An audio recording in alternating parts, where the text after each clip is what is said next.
We initiated a discussion on elections yesterday. Elections, one tool through which the people hold their governments accountable. If you're satisfied with the government, people will vote this government back to power. Otherwise, it will be replaced by the opposition or some other political entity.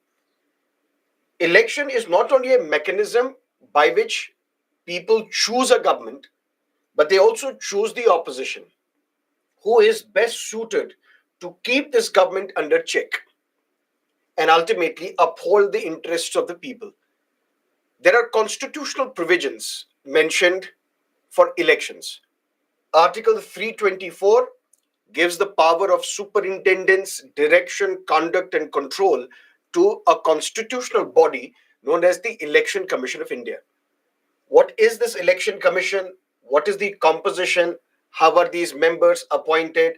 What are the recent changes that have been brought? There is a bill which is pending in the parliament. There was a judgment given by the court. That's something that we discussed yesterday. Then we looked at the entire election process, right from the preparation of electoral rolls, and then dates are announced by the Election Commission of India.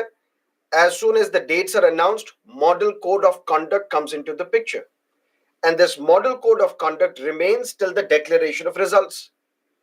During this model code of conduct, the government cannot announce any new scheme, any new policy, because the very purpose of this model code of conduct is to ensure a level playing field.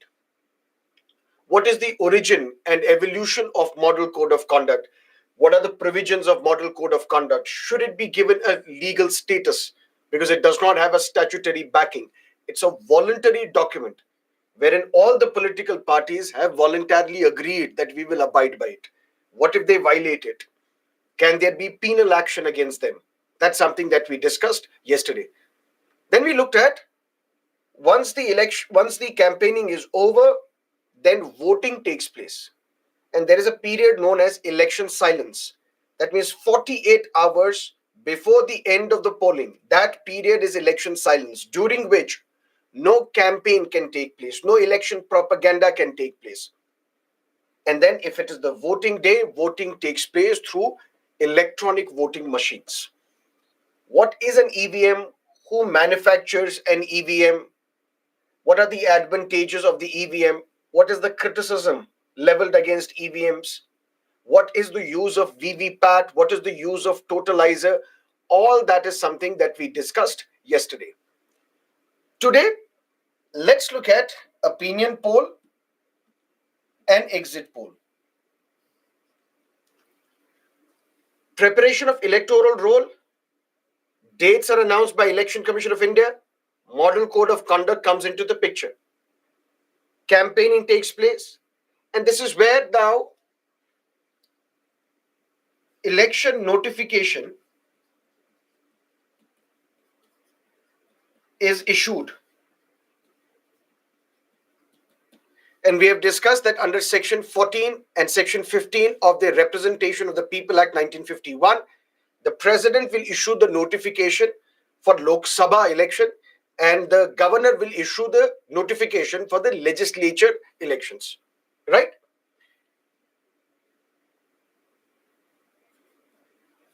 The process is filing of nomination papers, then withdrawal, then scrutiny, then voting. And this entire process is mentioned where? Representation of the People Act 1951. Because it is this law passed by the Parliament which governs the conduct of elections in India.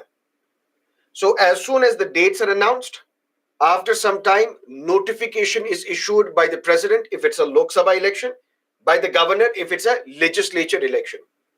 And then candidates are asked to file their nomination papers. And these nomination papers are to be filed with the returning officer.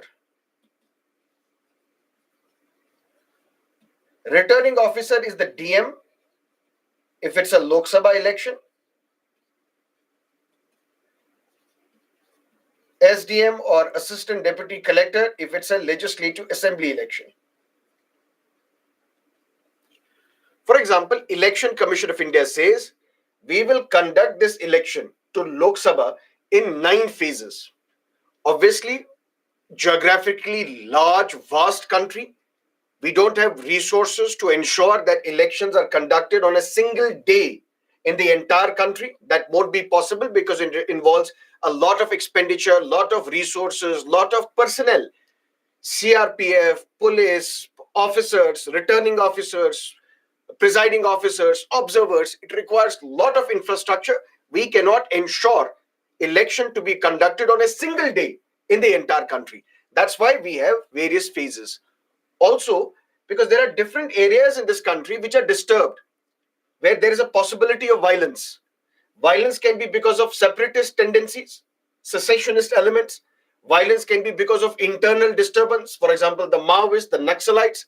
Violence can also be because of two competing castes with each other. So there are lots of factors that Election Commission has to take into account, and that is how it announces dates. And let's say Election Commission says we will conduct elections, we will hold elections in 9 phases. Now, for the first phase, nomination papers are invited.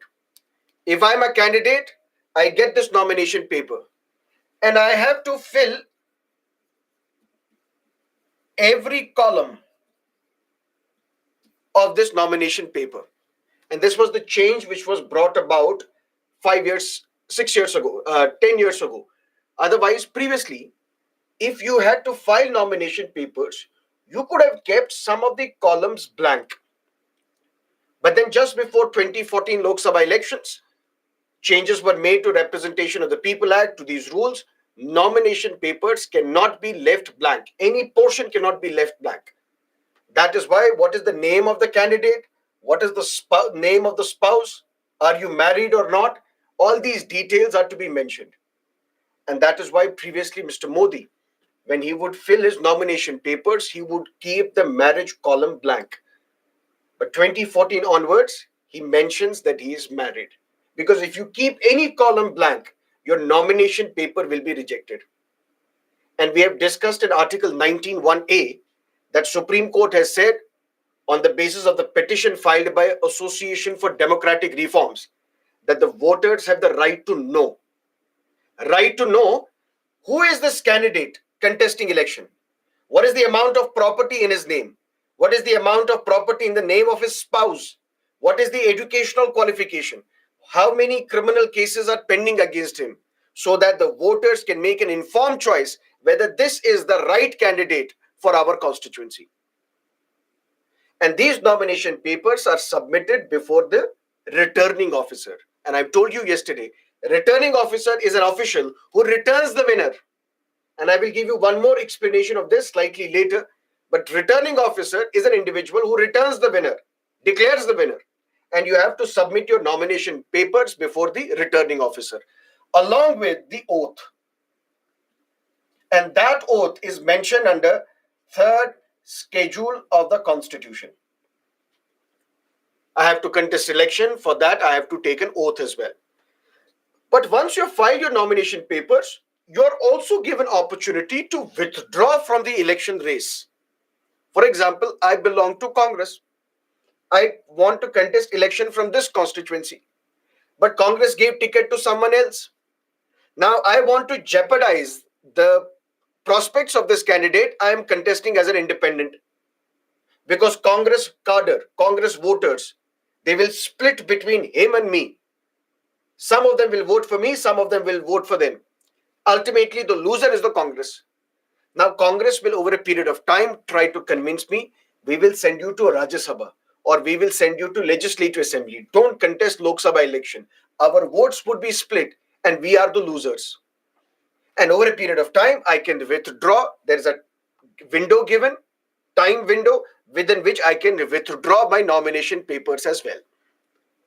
Once nomination papers have been filed, once date for the withdrawal of nomination paper is over, now scrutiny takes place. The returning officer scrutinizes these nomination papers. Are these nomination papers in order? Is every column, all the details, are they mentioned or not? And once the nomination papers are accepted, then the cycle for that phase closes, campaigning continues. Now we have voting. During this process, when first phase elect campaigning is going on or election campaigning is going on, and after the voting is over, there are three things that can happen. One is an opinion poll, the other is an exit poll, and then we have a post poll. What is opinion poll? Before the voting,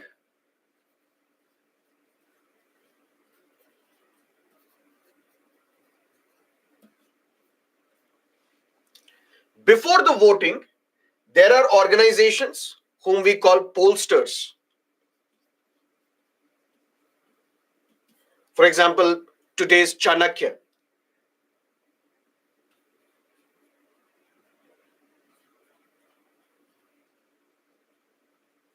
My Access India.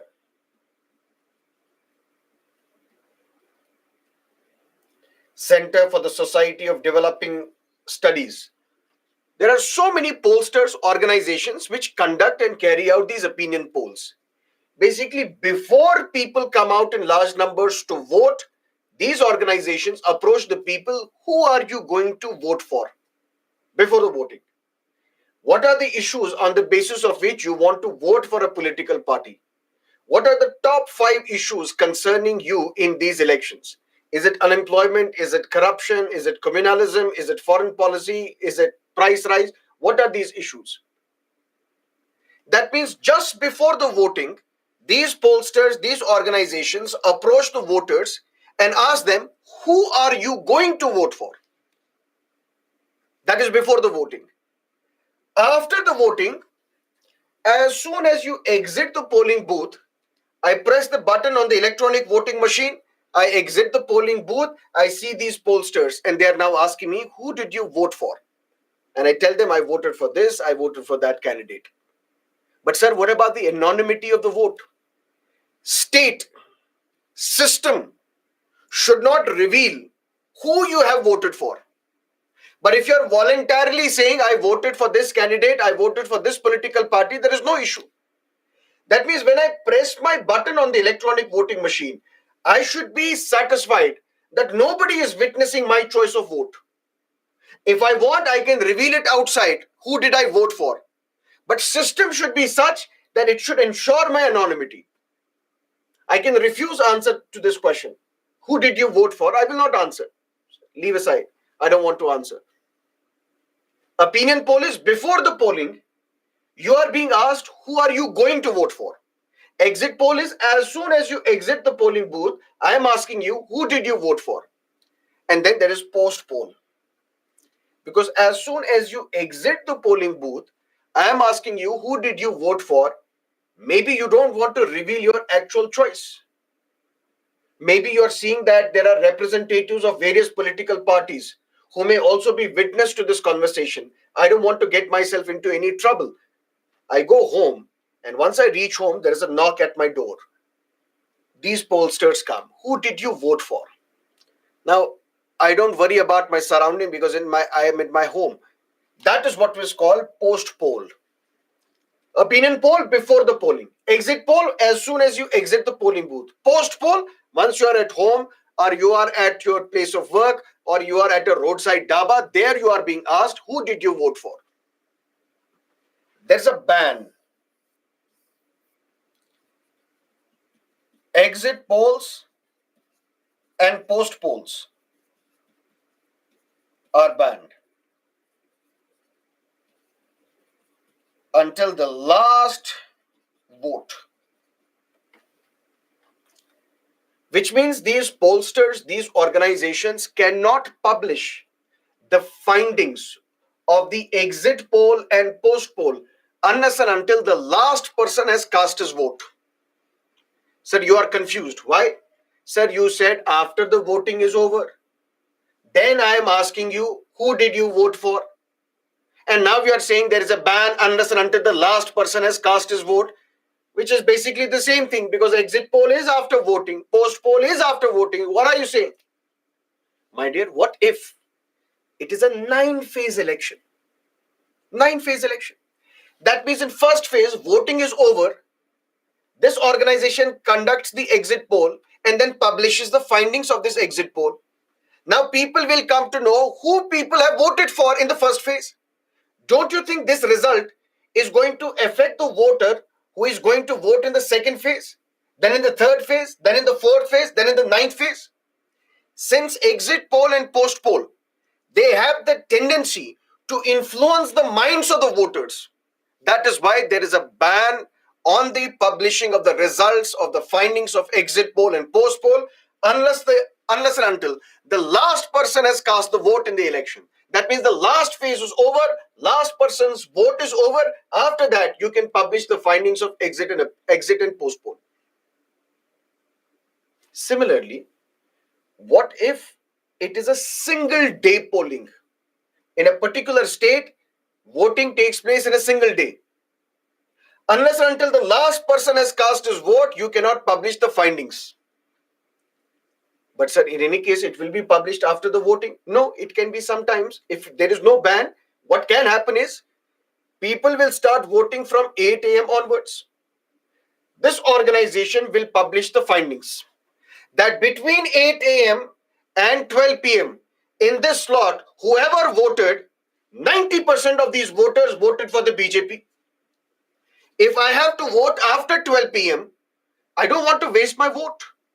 Because if people already have voted for the BJP, I will also vote for the BJP. Otherwise, I would be wasting my vote because I will be voting for a candidate who is going to lose the election. So post poll, exit poll, they have the tendency to influence the minds of the voters because it is not speculation. I am asking you, who did you vote for? I am not asking you 2 weeks ago. Who are you going to vote for? 1 week is a large time, long time in politics. Anything can happen in 1 week. Anything can happen in a day. So when I'm asking you in an opinion poll, who are you going to vote for? You may change your opinion after 3 days, after 5 days, after a week. But in exit poll, in post poll, I'm asking you, who did you vote for? That is why there is a ban on the publishing of the findings of exit poll and post poll unless and until the last person has cast her vote in the last phase of the elections. But sir, then what is the utility? 9-phase election is over. Today at 6 p.m., the last person has cast her vote. After that, you publish the findings of the exit poll and post poll. But sir, in any case, within a day or within 2 days or 3 days maximum, we are going to witness results. Election Commission is going to organize counting of votes and the results will be declared. So what is the utility of these exit polls and post polls? What can they do? Nothing. Then why do we carry out these exit polls and post polls? This is just a TRP exercise for media. TRP is television rating points. More and more people watching your news channel or your program, which means more and more TRPs, which means more and more ad revenue. Which means if I'm an advertiser, let's say, why do we publish an advertisement in the Hindu newspaper? Why? Because this is read by the civil services aspirants. Why this ad is not there in the Deccan Herald or in Times of India? It won't be because Times of India is not read by the civil services aspirants. Similarly, if you want a slot, what is the best slot where you can convey your product, you can market your product? World Cup, Cricket World Cup, particularly when India is playing. That means you have to pick the right slot for your ad campaigns, which basically means if a program is watched by a large number of people, that means your advertisement, if it is displayed, will be conveyed to a large number of audience. Which means if these news channels, they conduct debates on exit poll, Congress is winning Rajasthan, BJP and Congress neck and neck in Madhya Pradesh, Bhupesh Begal, or what's his name, Bagel, has an edge over BJP in Chhattisgarh. Tight contest between BRS and Congress in Telangana. You want to see how people have voted for even before the results because you anticipate. That's what happens when you have a result, when you have to see your results of the examination as well. Although you know that results would be declared tomorrow or 2 days later, you still go to the teacher. Sir, please tell me, how many marks have you given to me in this paper? You go to all the teachers and then you add the marks, and now you're satisfied or you're sad. That's the tendency of humans, which means TRP exercise is the only reason why we have exit poll and post polls.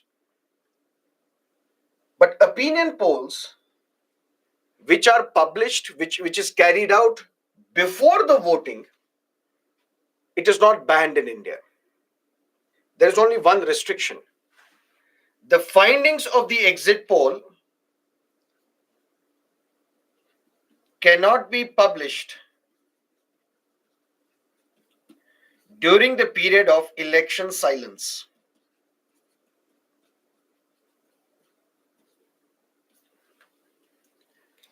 Election silence, 48 hours before the end of the polling.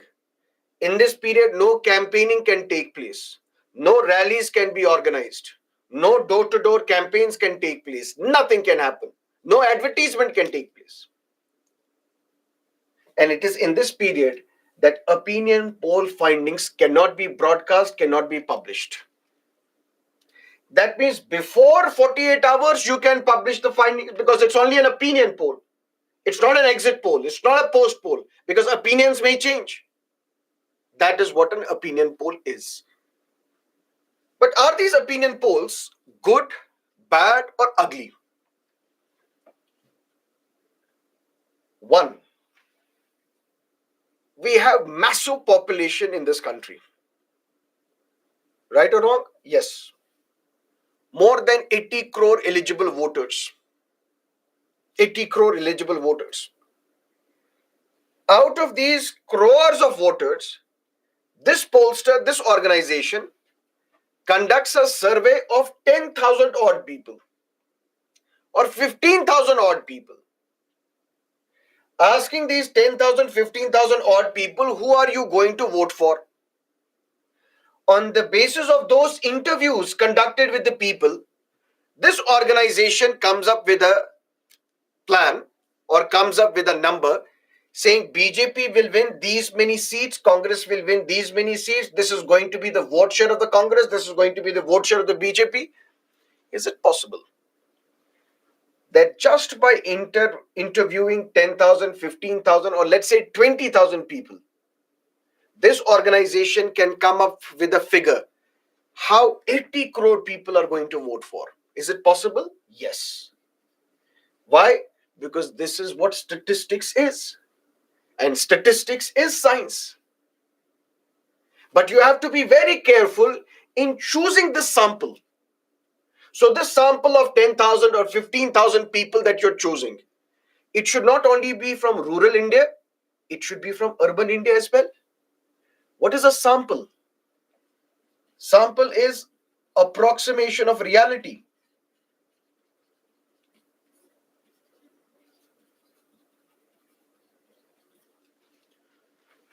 You go to a salon taking a haircut, and there the owner is telling you, sir, can you please try this shampoo? He's giving you a sachet. It's basically a sample. And when you try and test the sample, you will have an idea how the big bottle exactly will perform. So sample is the approximation of the reality. It's not a full reality, it's approximation in the sense that although it is only 5 ml of sachet, but the bottle will be of 1 liter, whatever it is, 500 ml, 100 ml, 75 ml. Similarly, when you take this 20,000 sample, it is not equivalent to 80 crore voters, but it is approximation of it. That means the same percentage of Dalits would be part of the sample as we have in the country. It will be a mix of rural voters, urban voters, women and men, mix of young and old, those who are working, those who are unemployed, Hindus, Muslims, Christians, Sikhs. That means this sample is to be carefully chosen. And once we have chosen this sample carefully, then we can use various statistical models to come up with the seat share, vote share of political parties. Should it be allowed, or does opinion polls influence the minds of the voters? Voters can broadly be divided into two broad categories. One, committed voters, the others, fence sitters. I am committed to the ideology of the BJP or the Congress or the Communist Party of India Marxist. No matter what these opinion polls will tell me, I will still vote for my political party. I will not get influenced. Imagine it this way: there is a worker of the Congress party, and in 2024 opinion poll results say that Congress is going to perform even badly in these elections. Will that stop this Congress worker from voting for the Congress? No, he will still vote for the Congress. Same goes for the BJP worker or CPIM worker. These are committed voters. There are voters who even today vote for Indira Gandhi. They don't care about anybody else. They still vote for Indira Gandhi. Very old women in far off villages in India, they still vote for Indira Gandhi, although she is long dead. These are committed voters. And then there are fence sitters. They don't simply care, but they will go the way the wind is blowing. If people think that Congress is going to win the election, they would vote for the Congress because nobody wants to vote for the loser. Since opinion polls have the tendency of influencing these fence sitters, and these fence sitters are large in number, that is why there are talks and there have been demands in the past that opinion polls should be banned. Just like we ban exit poll and post poll, opinion polls should also be banned. That means if you want, after the voting is over, you can publish the findings of the opinion poll. During the voting, you should not publish the findings of the opinion poll. But you can't ban it.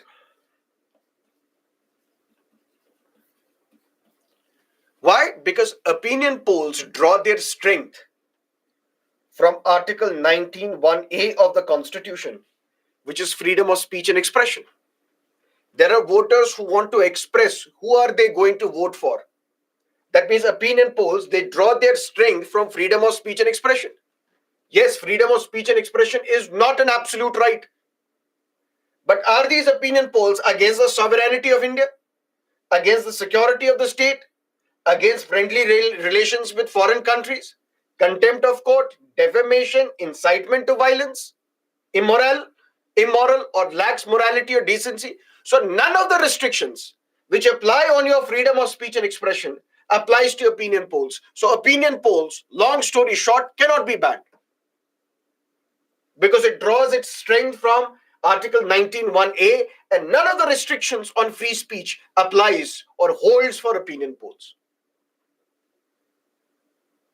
Plus, opinion polls are a must in democratic societies because election is not a private affair. Election is not a matter between you and your God. Election is a public spectacle. And in this public affair, I want to know, I have the right to know, or I should have the right to know how others are making their choices. Why I should not be able to know this? I want to know before I decide to exercise my right to vote how others are going to vote for. What is public opinion?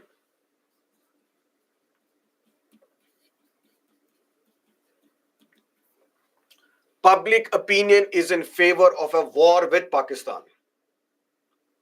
Public opinion is in favor of Israel and not Palestine.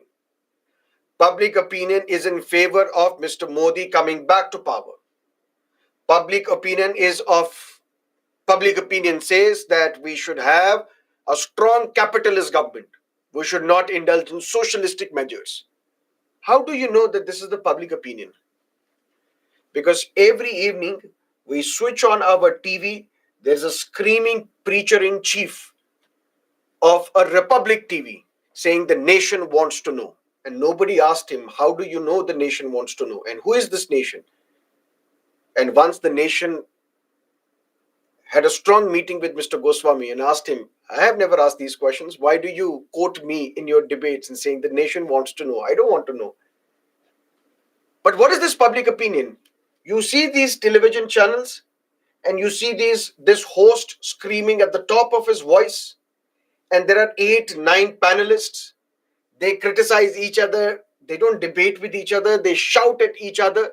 And whatever they say, we assume that this is the public opinion. This is the mood of the public. And in fact, Mr. Goswami and others, they run polls on these news channels. How many people are in favor of a war with Pakistan? 99.99999% people says we are in favor of war. So what constitutes public opinion is this very tiny minority who pass off as experts on television channels, who write columns in the newspapers, and we assume that this is the public opinion. But what about the public opinion of those who are from marginalized communities, who don't have a voice in the media? You won't see a villager speaking as a panelist on the Republic TV or Times Now or whatever time it is.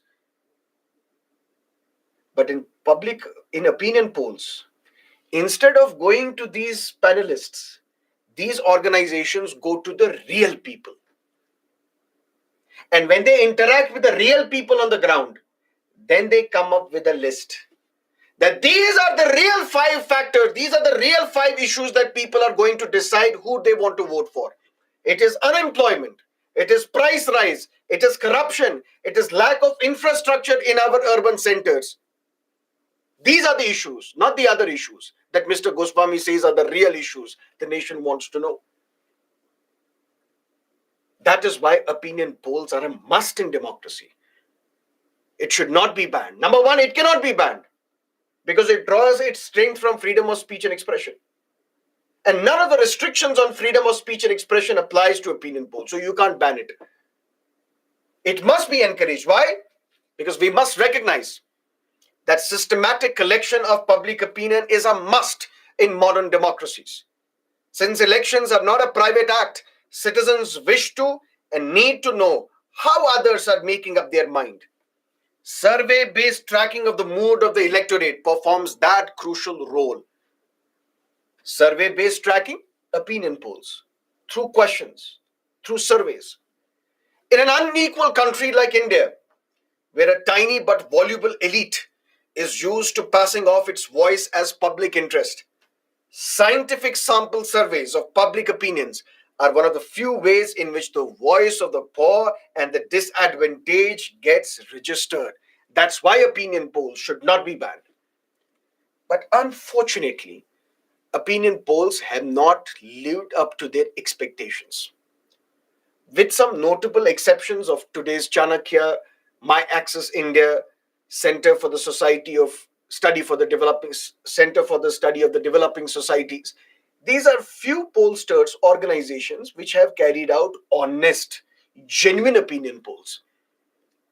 Otherwise, there are opinion polls who are funded by political parties. Political parties basically tell these organizations, take money, publish opinion poll, and tell the people that people are going to vote for me. That means through these mischievous opinion polls, the political parties, they tend to influence the minds of the voters. It's basically a bribe. That's why what we don't need ban, but what we need regulation. We need certain disclosures. Banning pre-election opinion polls is a remedy worse than the disease it seeks to cure. There already exists a ban on publishing the findings of polls beginning 48 hours before polling until the last voter has cast her vote. This is a reasonable restriction enough to safeguard against manipulations.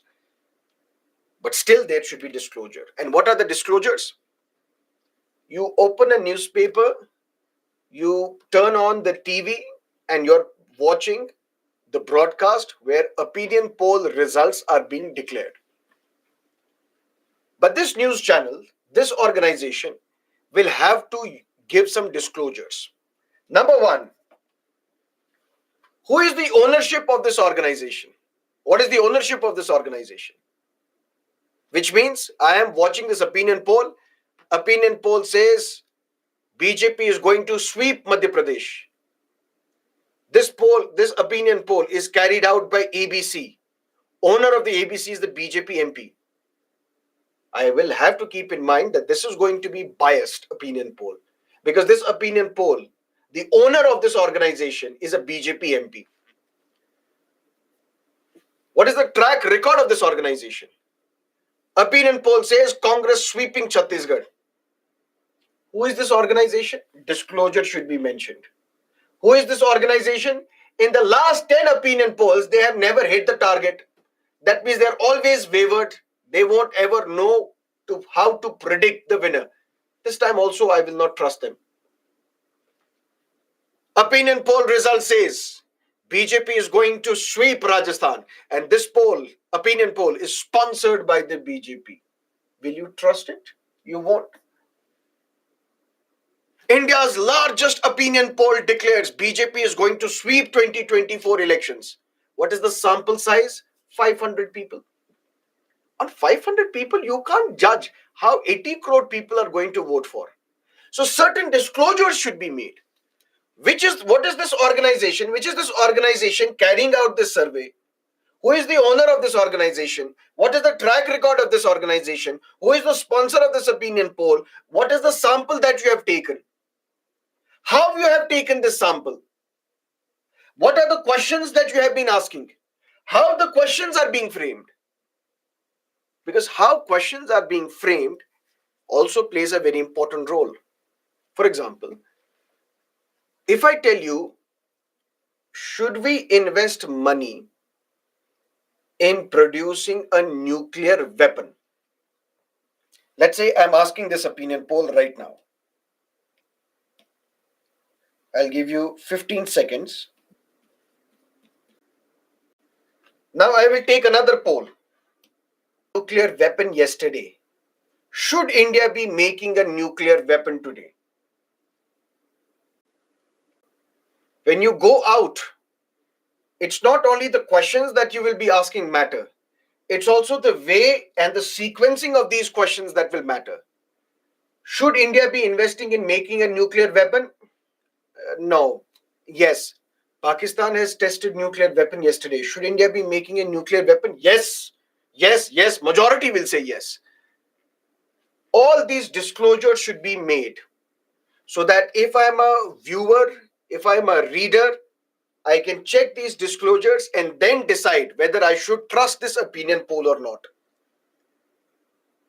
But what if there is an organization which publishes opinion poll, and in this opinion poll it says BJP is going to win the election. Once the result is declared, it is the Congress which has won the election. Now we may allege that this organization deliberately skewed the results or manipulated the results of these opinion polls so that voters can be swayed, influenced into voting for the BJP.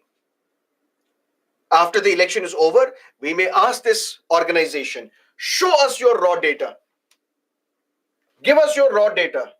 When you have conducted these surveys, these interviews, what is the question? What is the response given by the people? Give us that data so that we will now decide whether you have done it correctly or not. Whether you have come up with the correct vote share or seat share based on that data.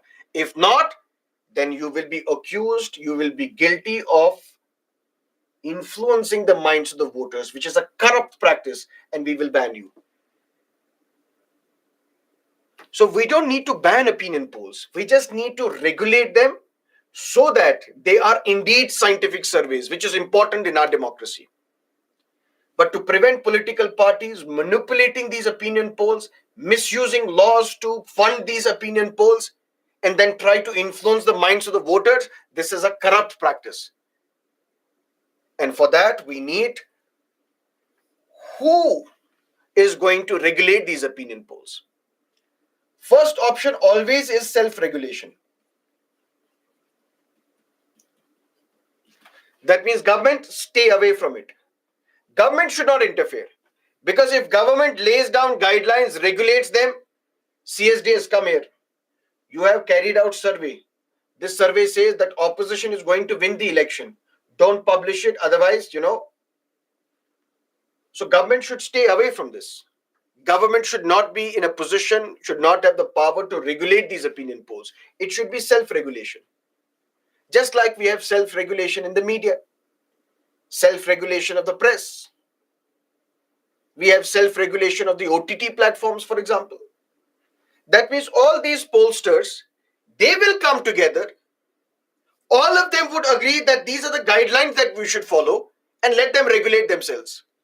So that if they want, there are 10 organizations, 2 organizations are not doing it correctly, they can say that these 2 organizations are not part of this body, the body of opinion pollsters association.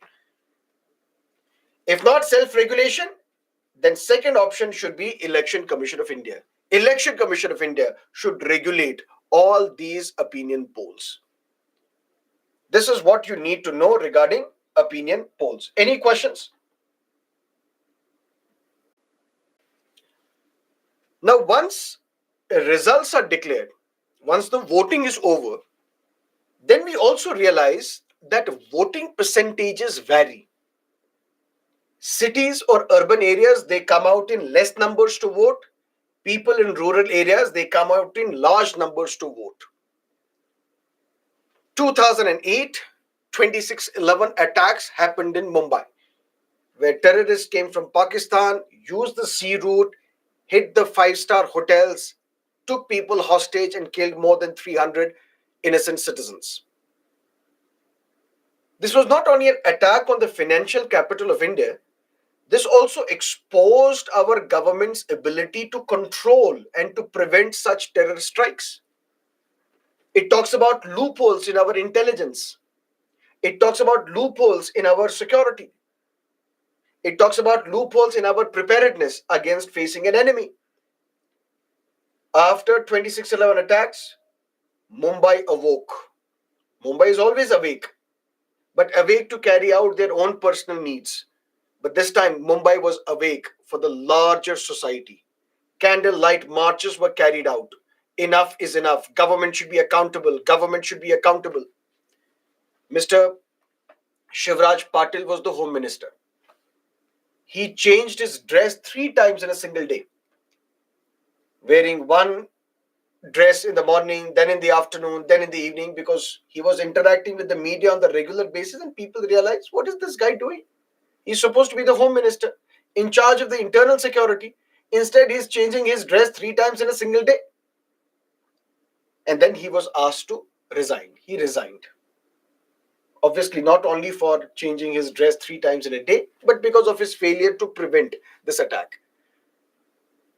And then people realized that finally, we have these Mumbaikars, we have the people in Mumbai who have now awoken, and they are going to effect change in India. 2009 elections were held. Congress was voted back to power. This is not to suggest that Congress was responsible for that attack, but this is to tell you, if people were really angry, when you're angry, you want to change the government. Maybe they would have changed the government, but they did not vote. Voting took place. Close to 50% people in Mumbai city, urban area, came out to vote. At that time, there was a demand. A furious Lal Krishna Advani said, those who do not vote, they should be stripped of their voting rights. Their names should be deleted from the electoral rolls. And over a period of time, one concept has gained currency, which is compulsory voting. What is this compulsory voting? If you are an eligible voter, if your name is mentioned in the voter list and you are not in the hospital, you're not serving in the army in the border areas, you're not pregnant or infirm, everybody else will have to compulsorily vote. You don't have an option. Voting is no longer an option. Voting should be made compulsory. Should voting be made compulsory? Yes or no? But first thing that you have to take out of your mind is, can voting be made compulsory? We're saying, should voting be compulsory? Yes. Or should voting be compulsory? No. But can it happen? Can voting be made compulsory? Then we can talk about, should the government do this or not. But can it happen? Because we are in a democracy. Can in a democracy you will be forced to do something? Can we force people to come out in large numbers to vote? You don't have any other option, but you have to vote. Can it be possible? Can this force be there in a democracy? Yes. If it is for the larger public interest.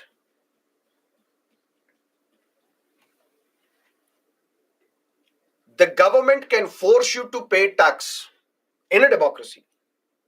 The government is forcing you to wear helmet when you are riding a motorcycle for your larger public interest. The government is forcing you to have the insurance, forcing you. You need to have an insurance for the larger public interest. The government is forcing you to wear seat belt when you're driving a vehicle for your own interest. And for your own interest, the government can force you, the state can force you to come out and vote in these elections. So if the first question on your mind is on the legality, whether it can happen or not, can it happen or not, you need to understand it can. And there are countries in the world where voting is compulsory, which we will discuss today. So the question should not be on the legal aspect, whether it can happen or cannot happen. What are the laws that you need to change for that? That should not be on your mind. The question should be on the moral side. Should voting be made compulsory or should it remain optional? And this is not a concept which originated in India. This is a concept which originated in the West. Political scientist Aaron Lippert, he wrote an article in the late 90s saying we need, and he wrote it in desperation, that we need to implement compulsory voting. Why? Because of two reasons. Number one, voters' apathy. Number two, declining legitimacy in democracies. What is this voters' apathy? There is voting going to take place today. Instead of voters lining up in queues outside the polling booth, we have seen voters lying in queue outside a restaurant or a movie hall or at a public scenic place. So voting day has become more or less like a picnic day, a holiday that you need to celebrate, and not a day that you should remember that you are an ideal citizen and you have to exercise your right to vote. Voters' apathy, plus declining legitimacy of democracies in the world. Legitimacy? First past the post system, number one. At the peak of the Modi wave in 2014, the BJP could get 32% of votes. Congress said this government is illegitimate. Why? Because this government is not supported by the majority of the people, not supported by more than half of the people. So this government is illegitimate. 2019, again a peak of Modi wave. The government which was in power could get 37% support, which means 67% people or 63% people, they don't vote in favor of the ruling party. So there are people outside democracies who say it is our system which works better. Dictatorship works better. One party rule works better. Monarchy works better. Because even if you say that you are a democracy, is your government legitimate? How can you say your government is legitimate when more than half of the people don't support you? More than half of the voters do not support you. Aaron Lippert said, enough is enough. We need to do two things urgently. One, we need to do one thing urgently for two things, for two reasons. One, we need to implement compulsory voting. Why? Because voters' apathy is killing us. And there are people who are saying that democracies are not legitimate because when people don't vote and you have a government which is elected by the minority of votes, how can you call such government legitimate? That is why we need compulsory voting. And compulsory voting will have a lot of advantages. Number one,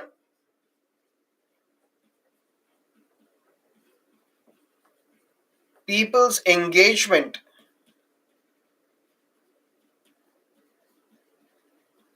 with democratic exercise increases.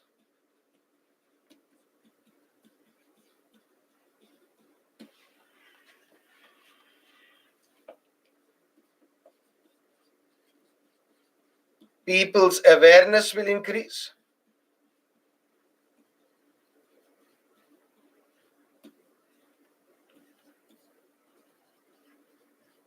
Money power, muscle power would reduce.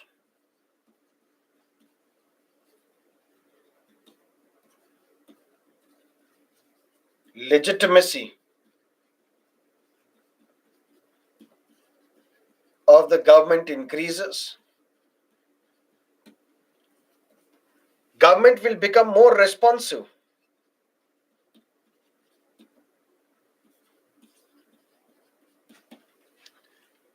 These are all advantages of compulsory voting. What are the advantages? People's engagement with democratic exercises increases, which means when all the people, except those who are under different circumstances because of their health condition, because they are in the hospital or they can't move or they are outside of the country, all those who are eligible to vote, when they come out to vote, that means people, maximum people are engaging with the democratic exercise. Pippa Norris, he looked at the data, those countries where we have compulsory voting and those countries where we don't have compulsory voting. Those countries where voting is compulsory, the voting percentage is more than 5.4% that of the countries where voting is not compulsory.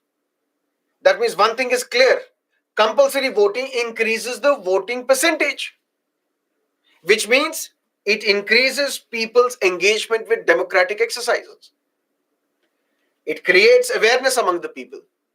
Because when you have to go out and you have to vote, you will first think, who should I vote for? What have these political parties done? What is their ideology? What is their election manifesto? So, if more and more people come out in large numbers and vote, traditionally people have been voting their caste. So, you don't cast your vote, you vote your caste with E. If the member is from your caste, you vote for him. Now, there are these people who are fence sitters, who have not been voting traditionally. That means they are not concerned about the caste politics or communal politics.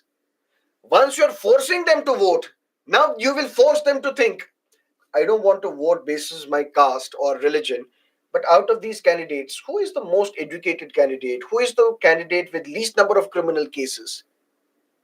That means people will become more aware. Money power and muscle power will reduce. What is money power, muscle power? Today, I'm spending crores and crores of rupees on my voters. This is my constituency. It has, let's say, 5 lakh voters. I know we follow first past the post system. So I don't need 2.5 lakh people to vote for me. I just need a percentage. My cadre, my core supporters, they will form 15%. I need 15% more or 10% more because there are various other candidates also. If I can get that 10-15% voters, I will be able to win the election. Now I target these 10 to 15% voters. I give them money. I bribe them. That means my money power, or I use the muscle power, which basically means I will prevent my opponents, their voters from voting. I will use gundas to ensure that whoever is opposed to me, their voters will not reach the polling booth. Now, if voting is made compulsory, in any case, everybody will come out and vote. When everybody will come out and vote, previously I thought not all these 5 lakh people will be voting. Voting percentage is 50%, 60%, 70%. Let's assume that 4 lakh people are voting. Out of them, I don't even need 2 lakh votes. I would need 1.5 lakh votes. My supporters are 75,000 because that is the strength of my political party, cadres, their workers, and then core supporters. So I need 50,000 more. And I will target these 50,000 people, give them bribe, or use muscle power to prevent others from voting. Now, when everybody has to vote, which means all these 5 lakh people will have to vote, I cannot bribe all of them because I don't have that much money. Even if I would have, I would not be able to bribe all, which means over a period of time, I will stop paying bribe. Because first I had to bribe these people. Please come out and vote. Take 2,000 rupees, but please, don't oversleep. Please come out and vote for me tomorrow. But when in any case they are coming, why should I pay them? Even if I pay them, it's a waste of vote. It's a waste of money. And you can't now have your gundas to prevent others from voting because they have to vote. That otherwise they will be penalized. So they will not stop you. All these are the advantages. Legitimacy of the government will also increase. Because now we can say that if BJP was supported by 32% of the population, but the voting percentage itself was 70%. If voting percent goes to 90% or 95%, Congress or the BJP, whichever forms the government, will get more than 50% of the votes, ideally. Which ultimately means that this government will be considered legitimate, supported by the majority of the people. And it will also make government responsive. Today, when we criticize political parties have a ready-made answer for that. Why are you criticizing us? When it is the time of voting, you don't vote, but then you expect everything from the government. First vote, then expect. Now people can say, we have voted and now we expect. Give us good governance. All these would be possible if voting is made compulsory. But when we look at the global practice, there are close to 14 countries of the world where voting is made compulsory. Prominent ones are Australia, Belgium, Brazil, Peru. These are the countries where voting is still compulsory. There was a report given by International Institute for Democracy and Electoral Assistance. According to this report, compulsory voting has become a dying phenomena in Europe. Many countries previously which had compulsory voting, they have either removed compulsory voting or they have stopped enforcing compulsory voting. Why? Because it is difficult, almost impossible to enforce. In Austria, for example, it was abandoned in 1982. Why? Because they said it's difficult to enforce. How can we force people to vote? How can we enforce this? Spain, Italy, Netherlands, all have had provisions for compulsory voting, but they've decided to make voting optional. Chile in 2012, Fiji in 2014, Greece in 2000, they have either removed compulsory voting or have simply stopped enforcing compulsory voting. Why? Because it is difficult to enforce.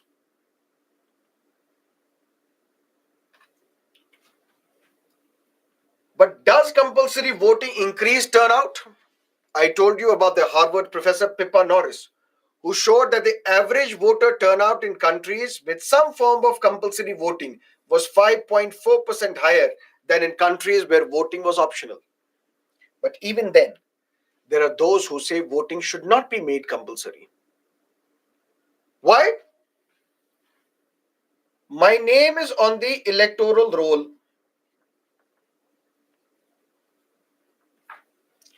Whoever is mentioned in this electoral roll, they have to vote compulsorily, or they have to give the reason why they are not voting. maybe they're injured, maybe they're in the hospital, maybe they're sick, or maybe they have to tend to an ailing patient, or maybe they're physically disabled. They have to give the reasons, which primarily means if I don't want to vote and I don't want to vote, what I will do, I will basically remove my name from the electoral roll.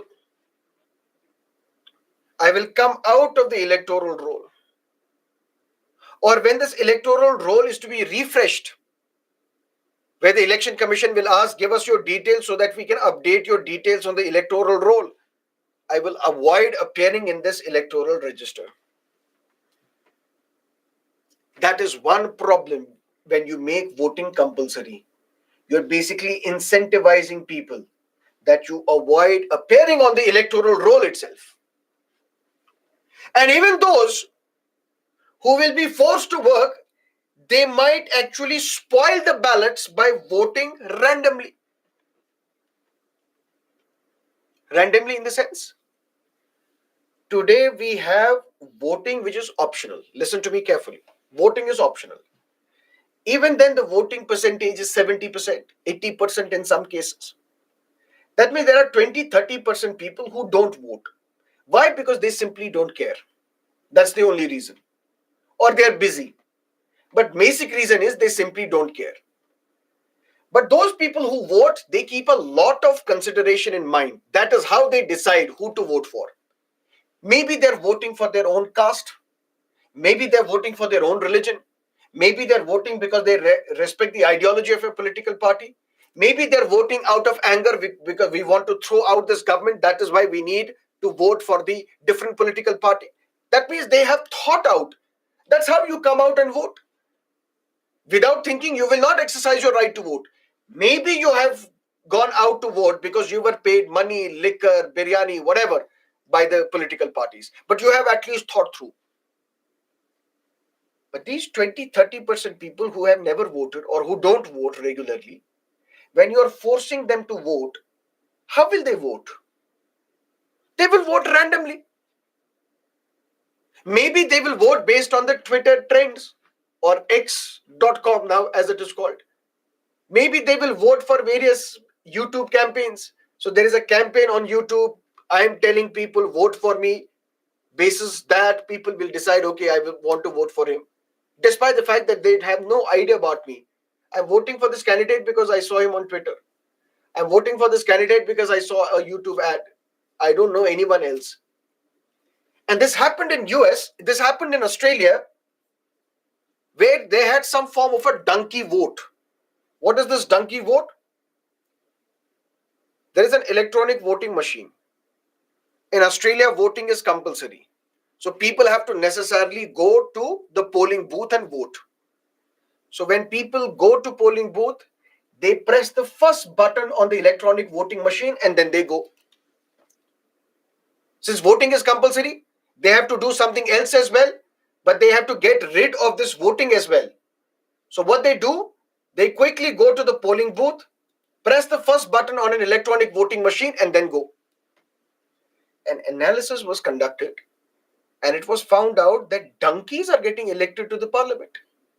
Who are these donkeys? Useless candidates who have no way, who could have had no chance whatsoever to win the election. Useless candidates, irrelevant candidates. They don't even belong to good political parties. So absolutely they had no reason to win the election, yet they have won the election. Why? Because their name appeared first on the electronic voting machine. Then people realize maybe because we are forcing people to vote, they're spoiling the ballot. They're getting donkeys elected to the parliament. So it may happen tomorrow as well. Since you are forcing us to vote, we will vote for a candidate you would have never expected. So if BJP Congress got together to enforce compulsory voting, we will vote for an independent who had absolutely no reason to win the election.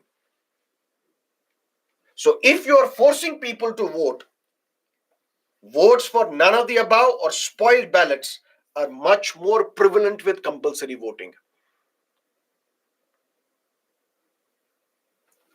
And at the same time, the most powerful objection to compulsory voting is that it criminalizes non voting.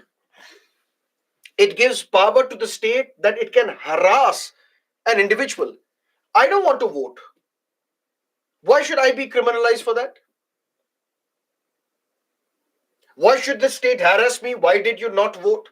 This is a free society. We are a democracy. And in a democracy, I should have the option of disengagement. What is disengagement? I simply don't care who is going to be the prime minister or the chief minister. I will still pay my taxes. And whenever I think about it, I pay taxes, but I don't see the quality of roads increasing, quality of hospitals increasing, quality of schools increasing and getting better and better. I don't want to engage with the system. I want to disengage. In a democracy, this opinion is also important. Who are these people who are disengaging from the system? But if the state is forcing you to vote, telling you, Baba, this is in your interest, this is undemocratic paternalism. This is like your parents telling you, you should opt for engineering because it is good for you. We are telling you for your own interest. But what's that name? What's the name of that guy? Uh, I forgot. The guy played in Three Idiots by Farhan Qureshi. Farhan Qureshi wanted to be a wildlife photographer, but his father, no, you need to be an engineer. And we are telling you for your own betterment. This is like the father is like the Indian state. Farhan Qureshi is the voter. He is being forced to pursue engineering, which means forced to vote. And the father, the state is saying this is for your own benefit. I want to disengage. I don't want to engage with the system. That should be the conclusion of your answer. And this is something that you can write. Democratic participation is a laudable value. But as a flourishing democracy requires a diversity of dispositions, including the option of disengagement. Voting is an important duty, but giving the state coercive power, ostensibly in the name of saving the people from themselves, is undemocratic paternalism. We're telling people that it is for your own interest, although it is not. This is undemocratic paternalism. Voting must remain an act of choice, not propelled by coercion or inducement. Neither the state should coerce you into voting, nor should you be bribed into voting for a candidate. Voting must remain an act of choice. But depending upon what question is asked, these are the advantages, and there are some disadvantages as well. This can be your conclusion. Rest, all the best. Any questions? Check the timetable, check the schedule, the year-long timetable that is provided to you. You will see there is a slot for governance. This is only for polity.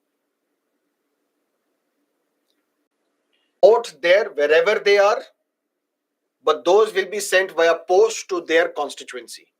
And in that constituency, these votes will be counted. That is why when 8 o'clock on the counting day, elections are being conducted in 5 states, then results will be declared. Once the votes are being counted, check out that early in the morning, you will see when the votes are being counted, the news anchors would say, don't trust these votes yet because these are postal ballots.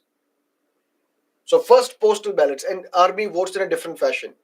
So first postal ballots are counted, then EVMs are counted. And why you should not trust the postal ballot to tell you which way the wind is blowing? Because when you count EVMs are from the polling booth. So people may have decided together who they are going to vote for. But since these armed forces members, they are at a distance, they are at the borders, they would have no way to decide to understand how people in their constituency are going to vote for. So their thinking and their thinking may be different. Sometimes it can be same as well, but can be different as well. So postal ballots, once they are counted, they're small in number and they don't tell you the mood in which the people of that state has really voted for.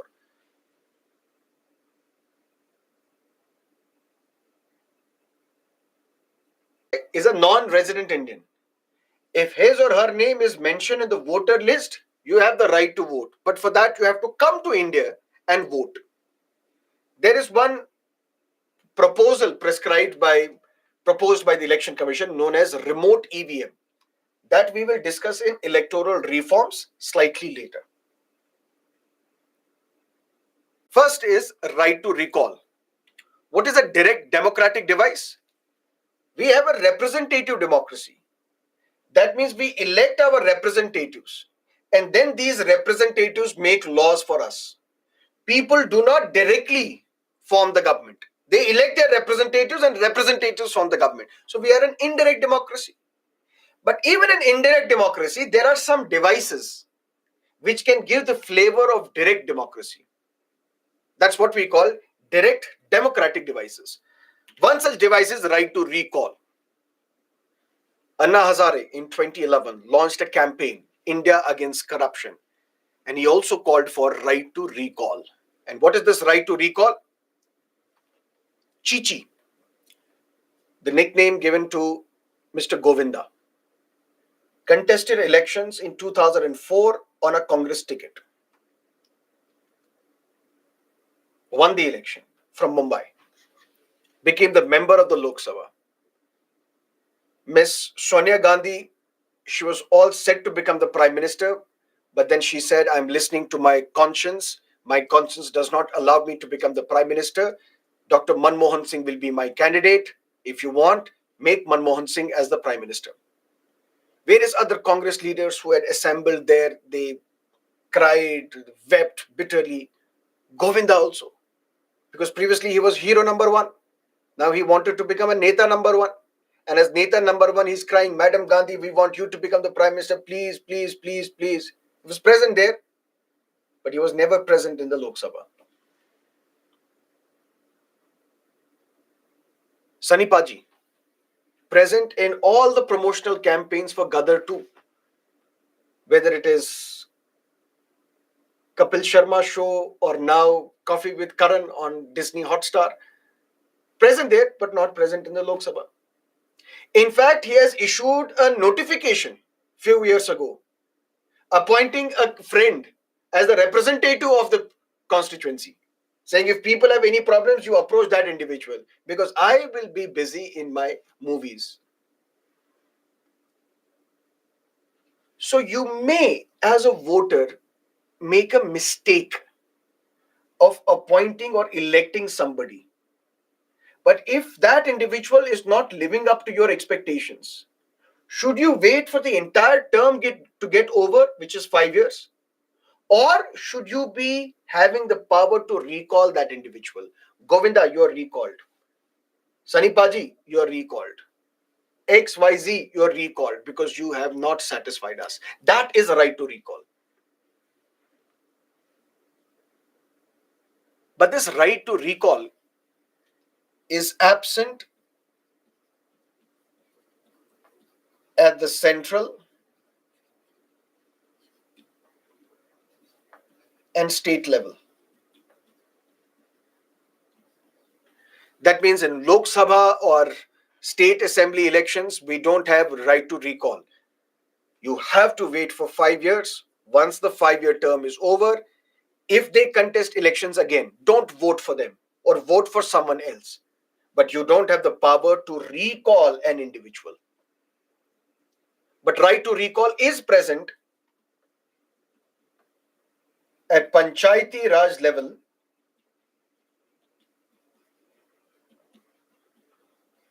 in some states. For example, Bihar, Rajasthan, Chhattisgarh, these are some of the states where there is a right to recall. That means if you have elected a councillor, if you have elected a member to a Panchayati Raj institution, whether at Gram Panchayat or Panchayat Samiti or Zilla Parishad, you may also be recalled if you fail to live up to the expectations of the people. So, right to recall as a democratic device, as a direct democratic device, is not present at the central level, at the state level, but is present in few states at the local level, in Panchayati Raj and municipalities. But there are individuals, institutions who are in favor of right to recall. They are saying It should be implemented because it will force political parties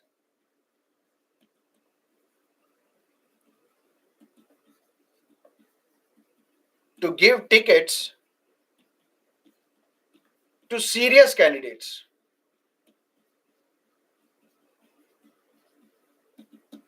Political party gives tickets. Why? Because political party wants these people to win so that they have the majority and they can form the government. So today political parties are unconcerned whether they give ticket to serious candidates or not, because they just want to win. Have a big Bollywood face or a big cricketer face, give them tickets so that through their popularity they can win the election. And even after that, they don't take care of the constituency. Nothing happens to them because they know the stability of the government is intact. But if right to recall is there, today political parties then will be forced to give candidates to tickets to serious candidates, because after 2 years, after 3 years, if people are not satisfied with this candidate, they will recall him. That means today we have 100 MLAs in Legislative Assembly. If we are giving tickets to 20 non-serious candidates, which means we will lose these 20 people under right to recall. That means our government stability will be under threat. That is why instead of giving tickets to non-serious candidates, we will give tickets to serious candidates. More accountability. Today, as a politician, I have to contest election. I go before the people, beg them. I am with so humility. I approach the people. What can I do for you? Vote for me. Please come to the polling booth. Take this 2,000 rupee note. Take this biryani. Take this liquor. And today even drugs are given. Once the election is over, the same person who I begged for, I don't even give him the appointment to meet me. 5 years later, I come back. Hello, all good? You are being taken care of? Really? I was not knowing. You should have come to me. Why did you not come to me? I'm sorry, I won't repeat this mistake again. But if I know that I have to go back to the people after 5 years, it will take me some time. I will chill for 4 years, and then in the last year or last few months, I will go and meet people again. But if I ignore my constituency all this while, but if right to recall is a practice there, it basically means I will always be on tender hooks. I will frequently meet the people of my constituency, take care of their problems, assuage their grievances. Otherwise, I will be recalled. So, right to recall should be implemented. Why? Because it will make the political representatives accountable to the people. And at the same time, it will force political parties to give tickets to serious candidates as against the non serious candidates. But there are others who say no, it should not be, because Law Commission of India also says that we are not in favor of right to recall. Why? Because it leads to access of democracy. Give voters the choice to choose their representative for 5 years. You can't be giving them choice after choice. This will be access democracy. So I elected somebody today. After 1 year, I want to recall. Then I have to send someone else. Then I will recall again. This will lead to an access. It will lead to wastage of time, resources, money. We will have to conduct and organize frequent elections.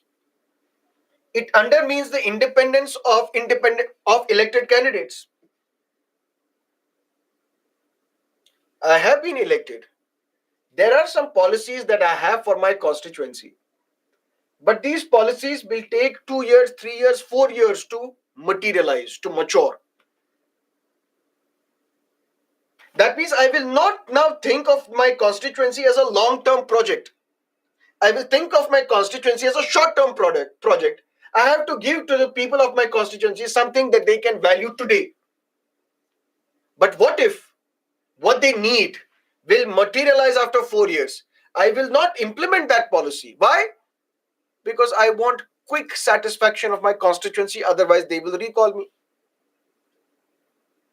It will ignore minority interests, because from this constituency, if I got elected, I was supported by all the members of my constituency, different communities of my constituency, but suddenly a major community, a major religious group, or a major caste group, they want to recall me. They can recall me. And minorities, they will lose their representative. It will lead to instability and chaos. Because today, once the government is elected, you know that these are going to be your MLAs. But now you don't know for how long. Because after a year, 2 years, 3 years, majority of them may be recalled by their people. So I, as the chief minister, instead of focusing on the governance, I will focus on keeping my MLAs together so that they are not recalled by the people. All these are the reasons why Law Commission of India says right to recall should not be implemented. But right to recall has some benefits as well. So first direct democratic device is right to recall. The second is referendum. What is referendum? Government refers a matter to the people and puts this matter to vote. Whatever the results of this vote will now be binding on the government. For example, one matter, whether Britain should be part of EU or not, European Union or not.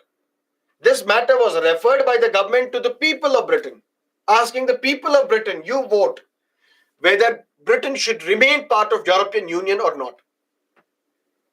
51% people said no, it should not remain part of Britain, a part of European Union. 49% said yes, Britain should remain part of EU. The majority said no. Results were binding on the government. Government took steps to take Britain out of European Union. But do you know what? Next day after this voting, what was the major search on Google? What is European Union? Law Commission of India is not a constitutional body. It's not a statutory body either. It is an extra constitutional body, extra constitutional non-statutory body. So once this vote was carried out in Britain, the next day Google came up with its report and said majority people are searching what is European Union. So if you are referring this matter to the people, asking the people you decide how you want this matter to be solved, it may also lead to a result which is not reflective of the public sentiment. But referendum is something that is absent in India.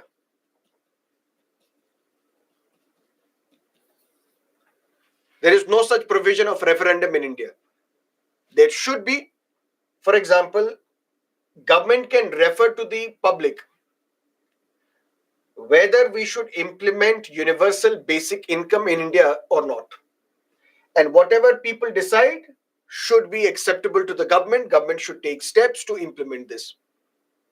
That is what we call the referendum. But referendum is government referring any matter to the public. And then there is a vote.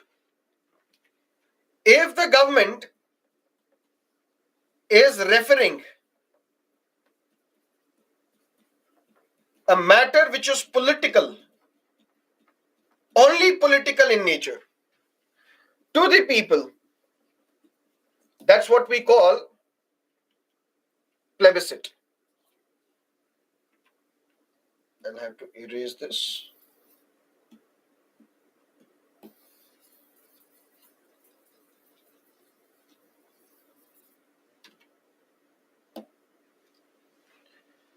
The government referring a matter which is only political in nature, asking the people to vote on this matter, that is plebiscite. And this is also known as right to self self-determination.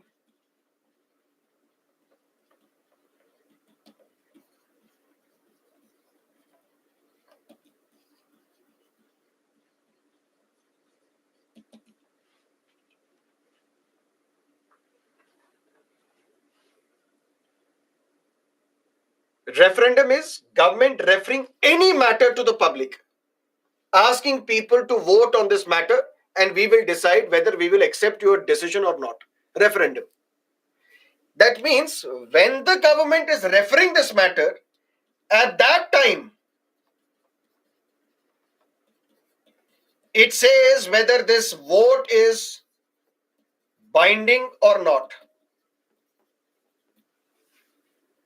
For example, government referring a matter to the public.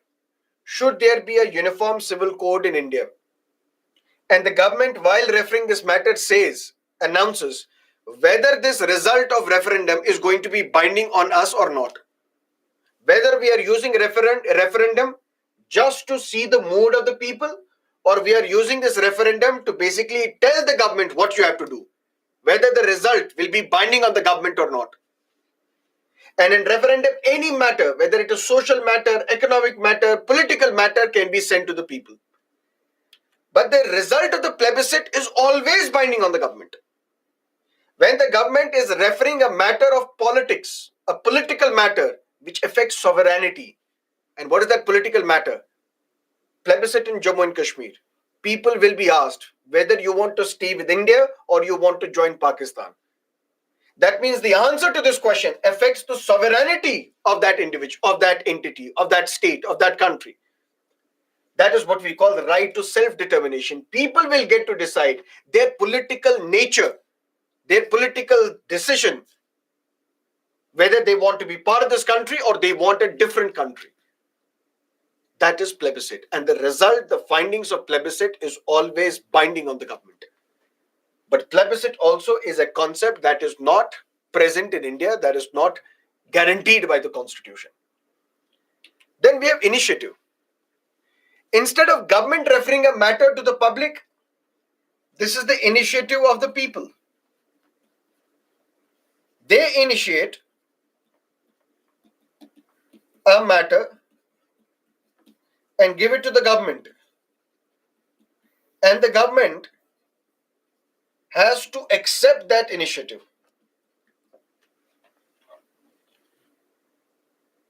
For example, in Uruguay and various other countries, the people initiated saying a right to safe drinking water should also be part of our fundamental rights chapter.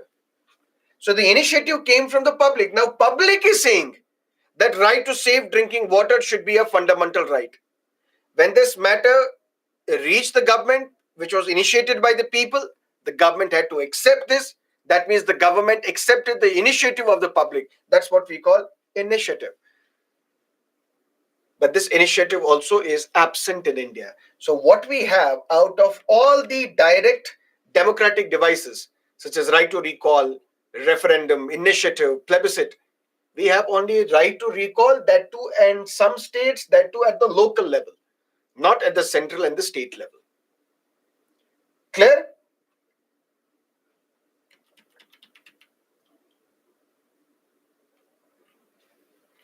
Sir, is it justified to give such political position to actors and unprofessional people? Why are we not yet setting least criteria to admit into politics? That, my dear, is your fault. You should not vote for these candidates. But if people vote for their candidates, such candidates, after that you should not be complaining. And don't put it on the political party. Don't put it on BJP or the Congress. They know people love these candidates. And they know for a fact that they know that these candidates would not be for them once they're elected. Yet they vote for them. That's your problem. Is referendum also binding? Referendum, while government is referring this matter, in that notification, it will mention whether this result is binding on us or not. If they mention it is binding, it is binding. If they mention it is not binding, we are just trying to elicit opinion, it won't be binding.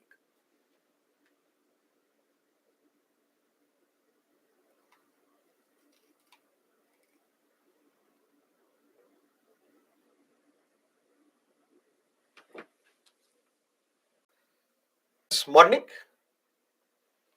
Okay. Okay, we'll take a break.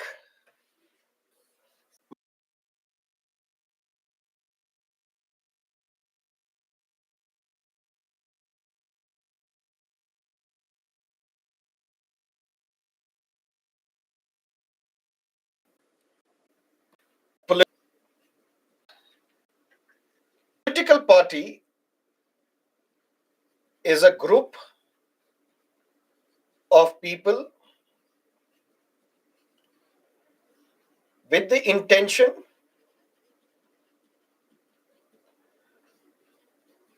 of capturing political power.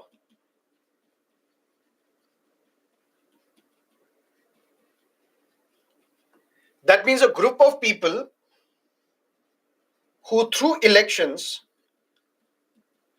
their principal objective is to form the government. Now, if there is a group of people with a common ideology, but their intention is not to form the government, it can be an NGO, it can be a pressure group, but for a group of people to come together to be declared as a political party, it should be with the objective of capturing political power, contesting elections, and forming the government. So if there is a party which is not contesting elections, which is not there to form the government, we don't call such a party as a political party. It can be any other group. But for a group of people to come together with the sole intention of capturing political power, with the sole objective of taking part in the elections to form the government, such a group is a political party. Now, some of these political parties are registered with Election Commission of India. All political parties, now we know what's a political party. If it wants benefit from the Election Commission of India, it has to register itself with the Election Commission of India. And all these political parties who are registered with Election Commission of India, those are what we call registered political parties. And over a period of time, some of these registered political parties are recognized by Election Commission of India. Recognized as either a national political party or a state political party. Long story short, a group of people who come together to contest elections, to form the government, whose principal intention is to capture political power, such a group is a political party. If it is registered with the Election Commission of India, we call it a registered political party. There are some political parties which are not registered with Election Commission of India. That means these are unregistered political parties. But those political parties which are registered with Election Commission of India, only these registered political parties over a period of time can be recognized by Election Commission of India, either as national political party or a state political party. But after meeting some conditions. What are these conditions? How can we declare a political party a state political party? For example, Samajwadi Party in Uttar Pradesh, Telugu Desam Party in Andhra Pradesh, Bharatiya Rashtriya Samiti in Telangana, Biju Janata Dal in Odisha. These are all registered with Election Commission of India but recognized as state political party. How? Condition number 1, if it secures 6% of the valid votes polled in the state at the general election to the respective state assembly and also wins 2 seats in the same state legislative assembly. Legislative assembly elections have been conducted in Uttar Pradesh. Can Samajwadi Party be declared as a state political party? Yes.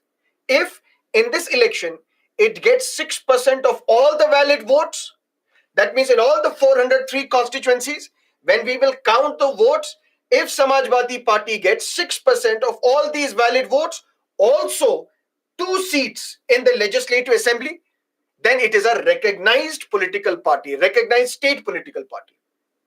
If not, it secures 6% of the total valid votes in the state at the general election to Lok Sabha, also wins 1 seat in Lok Sabha from the same state. Now, what if it is not a Legislative Assembly election? What if it's a Lok Sabha election? In all the 80 constituencies, if Samajwadi Party gets 6% of the valid votes and also wins 1 Lok Sabha seat, then it is a recognized state political party in Uttar Pradesh. If not, it wins 3% of the seats in the Legislative Assembly or 3 seats in the Assembly, whichever is more. Let's say there are 100 seats in a Legislative Assembly. A political party is contesting the election. If it wins 3% of these seats, that means 3, or 3 seats, whichever is more. For that matter, if this assembly has 200 seats and this political party wins 6 seats, which is 3% of 200, it is a recognized state political party. If it wins 3 seats, it is still not a recognized state political party. Because either you have to win 3% of the seats or 3 seats, whichever is more. If not, if it wins 1 seat in Lok Sabha for every 25 seats, there are 75 seats, for example, in Madhya Pradesh, for example. Otherwise, it has 29. If there are 75 seats in Madhya Pradesh, and if this political party wins 1 seat for every 25 seats, that means total it wins 3 seats, it will be a recognized state political party. If not, if it secures 8% of the total valid votes polled in the state. Now forget about number of seats you win. Even if you don't win any seat, but you have bagged 8% of the valid votes which have been polled. For example, it's a Lok Sabha election or a Legislative Assembly election. My political party, it did not win any seat, but it got 8% of all the valid votes. My political party will be recognized as a state political party of this state. If any of these conditions are satisfied, then Samajwadi Party becomes a state political party of Uttar Pradesh. And if this political party gets the same performance, is declared a state political party in 4 or more states, then it is recognized as a national political party throughout the country. That means a political party which meets these criteria, any of these criteria, will be a state political party. Now, if this political party replicates this performance in 4 or more states, that means in 4 or more states, it is declared as a state political party. It will be recognized as a national political party. Who? Election Commission of India. What is the criteria for that?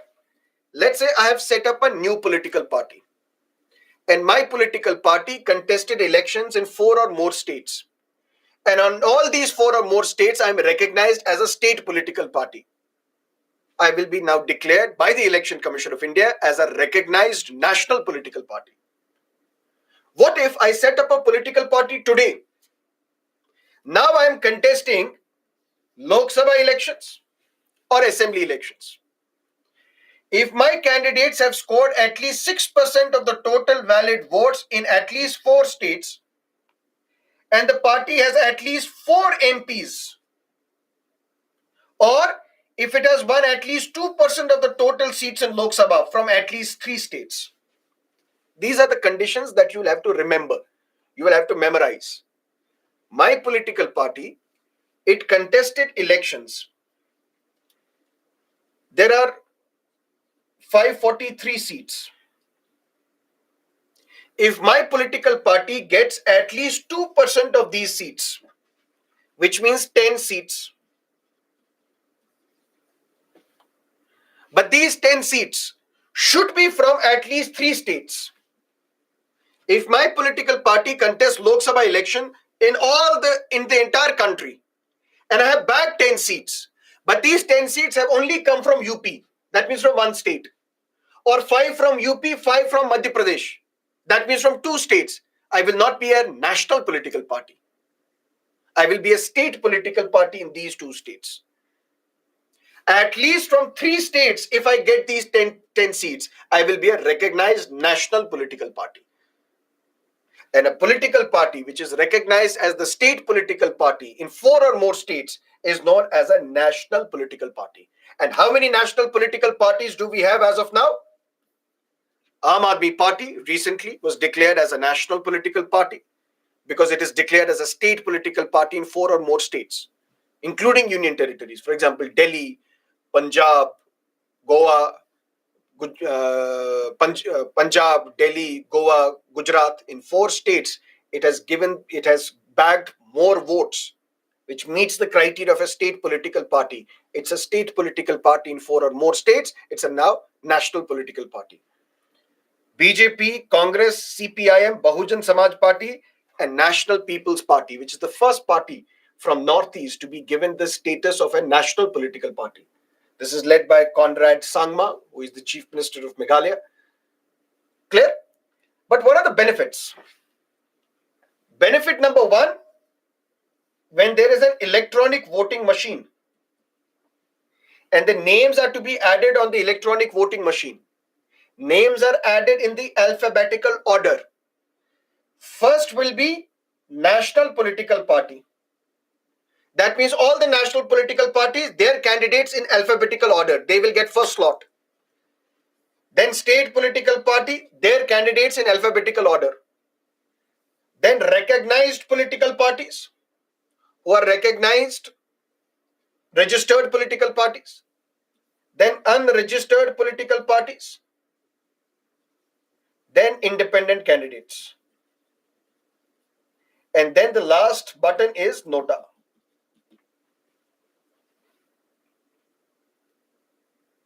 Clear? It has certain privileges. If Aam Aadmi Party was not a national political party, listen to me carefully. Broom is the symbol of Aam Aadmi Party. If Aam Aadmi Party is not a national political party, but it has to contest election from, let's say, UP, it may not be given broom as a symbol. It may be given any other symbol. If it contests election in Chhattisgarh, it may not be given broom as a symbol. It can be given any other symbol. But if it's a national political party, it will be given this symbol in every part of the country.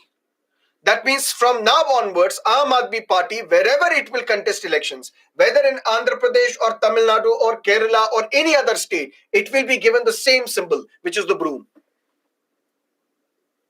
It will get free time for campaigning. That means free slots will be given to Aam Aadmi Party at Doordarshan, All India Radio to campaign in the elections. It will be given access to electoral rolls as well. 2 copies of electoral rolls will be given to Aam Aadmi Party because it's now a national political party. These parties are allowed to have 40 star campaigners during the time of elections. Registered or unrecognized parties are allowed to have 20 star campaigners. What does that mean? There is a spending limit.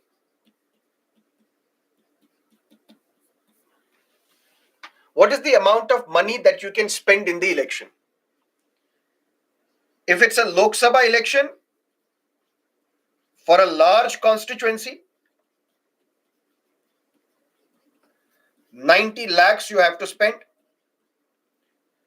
If it's a small constituency, 75 lakhs is what you can spend. If it's a legislative assembly election, for a large constituency, you can spend 40 lakh rupees. For a small constituency, you can spend 28 lakh rupees.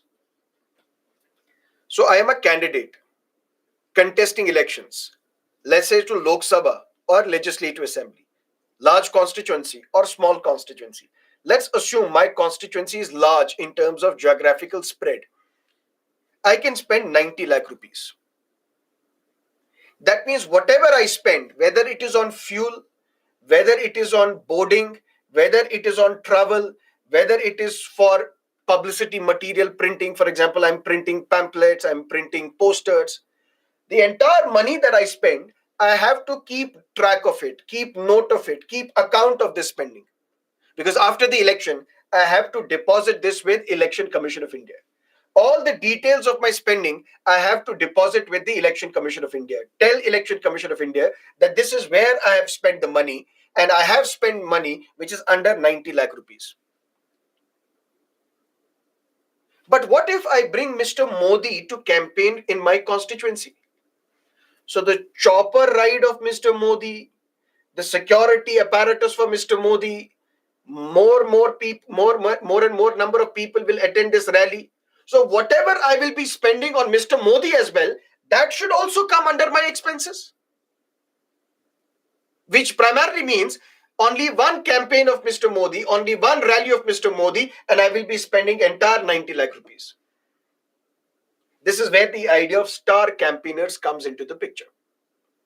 That means when the elections are announced, all political parties are told by the Election Commission of India, you give us a list of who are your star campaigners. If you are a recognized national political party or a state political party, recognized party, you can have 40 star campaigners. If it is an unrecognized, unregistered political party, you can have 20 star campaigners. Which basically means whatever money is spent on these star campaigners will not be added to my expenses list. That means if I am from the Congress and Shri Rahul Gandhi, Srimati Sonia Gandhi, Priyanka Gandhi, Mr. Mallikarjun Kharge, Mr. Jairam Ramesh, these are star campaigners set up by Congress party, Mr. Sachin Pilot. In my constituency, when they will come to campaign for me, their expenses, whatever money is spent on them, will not be counted in my expenses. The benefit is that if you are a recognized political party, you can have 40 star campaigners. But if you are an unrecognized, unregistered political party, you can have only 20. That's the benefit. The benefit is every national party is allotted a symbol exclusively reserved for its use throughout the country. That means even in the states where it is not contesting elections, it will use broom as the election symbol. For a state party, the allotted symbol is exclusively reserved for its use in the state in which it is recognized. What is the symbol of the Samajwadi Party? Cycle. What is the symbol of the Telugu Desam Party? Symbol, the cycle. What is the symbol of Jammu and Kashmir Panthers Party? That's also a cycle. So if Samajwadi Party has to contest elections in Andhra Pradesh, will it be given cycle as a symbol? No. Why? Because Samajwadi Party is a recognized state political party in UP. If it wants to contest election in Andhra, it has to take a different symbol. Clear? But if you are a national political party, you can use your symbol in all the states. Clear? Not just this, there is another benefit. Let's say, for example, voting is on 1st of January 2024 and 31st December or before the voting, one candidate dies. What will happen to the election in this constituency? This is my constituency. There are 12 candidates contesting the election. Voting is today. 2 days before, 3 days before, 4 days before, one candidate dies. What will happen to the election in this constituency? Will election continue or not? Depends. If this candidate is an independent candidate, election continues. If this candidate is from a registered political party, election continues. But if this candidate is from a recognized political party, that means the candidate is from a national political party or a state political party, election will not happen. That means in this constituency, election will not happen. This political party who lost its candidate because of death, this political party, this recognized political party will be told, you set up another candidate and then we will have election in this constituency. These are the benefits of a national political party or a recognized political parties. And all these recognized political parties, they are given land at a prominent location for setting up of their offices. That means at subsidized rates, at cheap market rates, they are provided land at prominent locations in the cities where they can set up their political offices, their headquarters. That's the benefit of a recognized political party. So, what is a political party? A group of people who come together with the sole intention of contesting elections and forming the government. Some of these political parties are not registered with Election Commission of India. We call them unregistered political parties. Some of them are registered with Election Commission of India. We call them registered political parties. Over a period of time, some of these registered political parties may be recognized by Election Commission of India, recognized as either state political party or a national political party. And what is the criteria for a state political party? These are the criteria. And if you are declared state political party in 4 or more states, you become a national political party. And it is the responsibility of the Election Commission of India to grant this recognition. This year itself, three political parties were deprived of their national party status. Which were these three political parties? Nationalist Congress Party, All India Trinamool Congress, Communist Party of India. These three political parties were previously, before this, at the beginning of this year, these were the national political parties. But when their performance was analyzed in states, they could not get the state political party status in more than 4 states, in 4 or more states. That is why they were stripped and deprived of their national party status. Clear?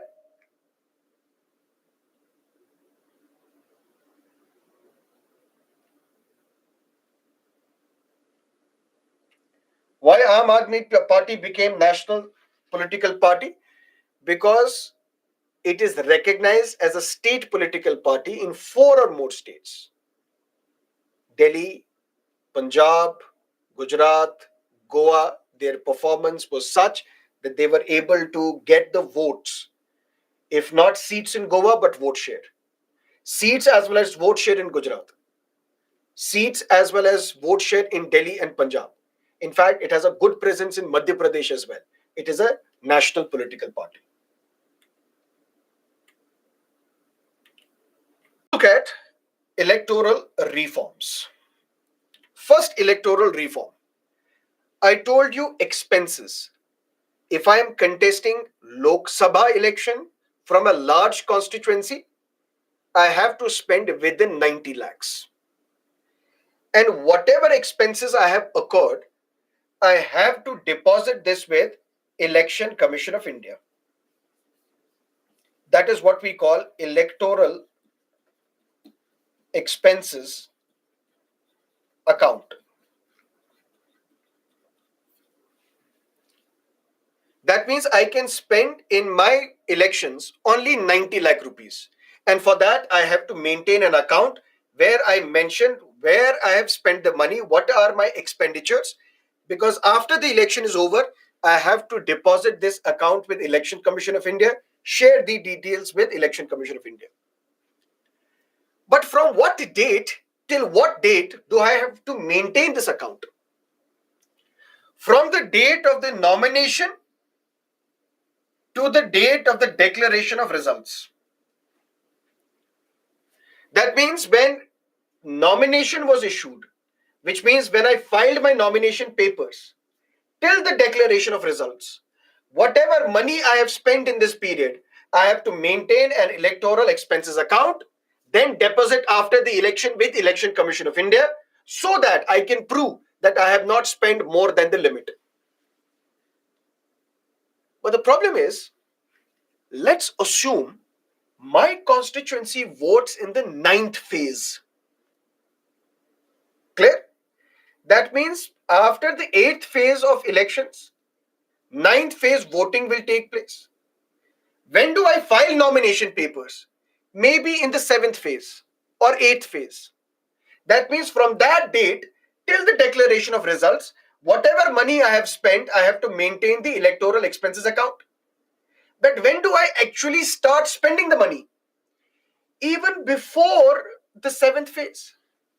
That means when the Election Commission of India announces the dates, from that time till the voting is over, I am spending the money. But the money I am spending from the date elections were announced till the filing of my nomination papers, I don't have to tell anybody how much money I have spent. That is why Mr. Venkaiah Naidu, who was the Vice President of India, he said it rightly. He said we spent 2 crores, 3 crores rupees in an election. So this limit is very bad. It's very small limit. Then how do you get away with? By spending more than the limit which is prescribed by the law, by the Representation of the People Act. It is possible because you are told to maintain this account from the date you file your nomination papers till the declaration of results. But the real money you are spending before that, when the dates are announced by Election Commission of India, when the notification is issued by the president or the governor, from that date you are spending the money.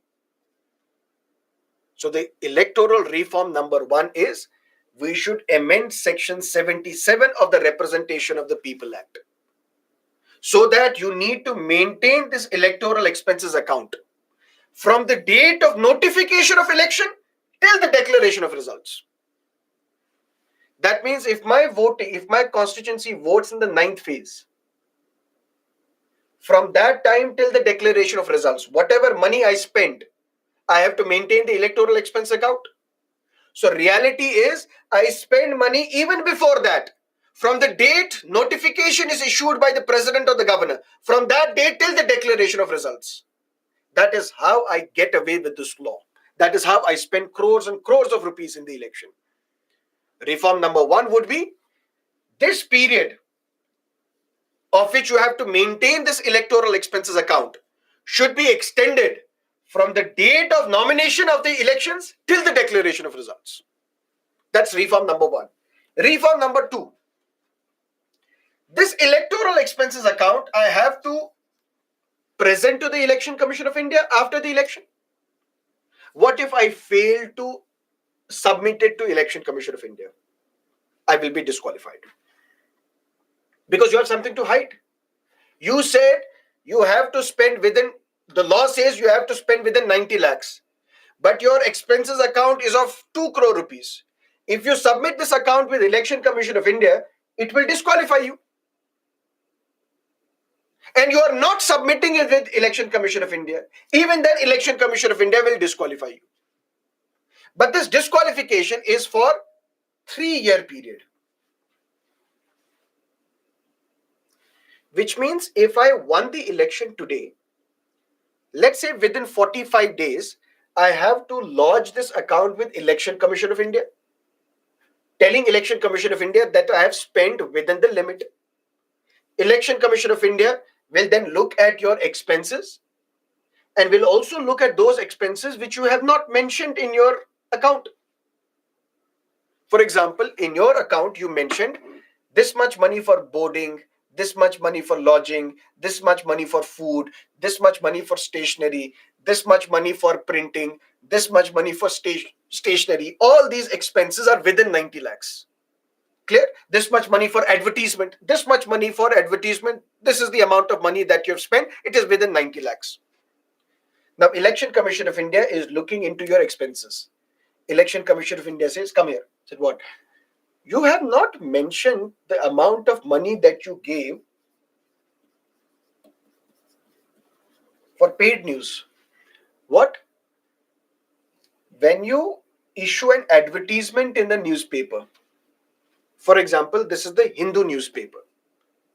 If this Hindu newspaper has various editions, Delhi edition, Chandigarh edition, Bengaluru edition, Chennai edition, if you want your advertisement on the front page, that is what we call jacket ad. That means first page and the second page will be of your advertisement. Then will come the real page number one. This is what we call jacket.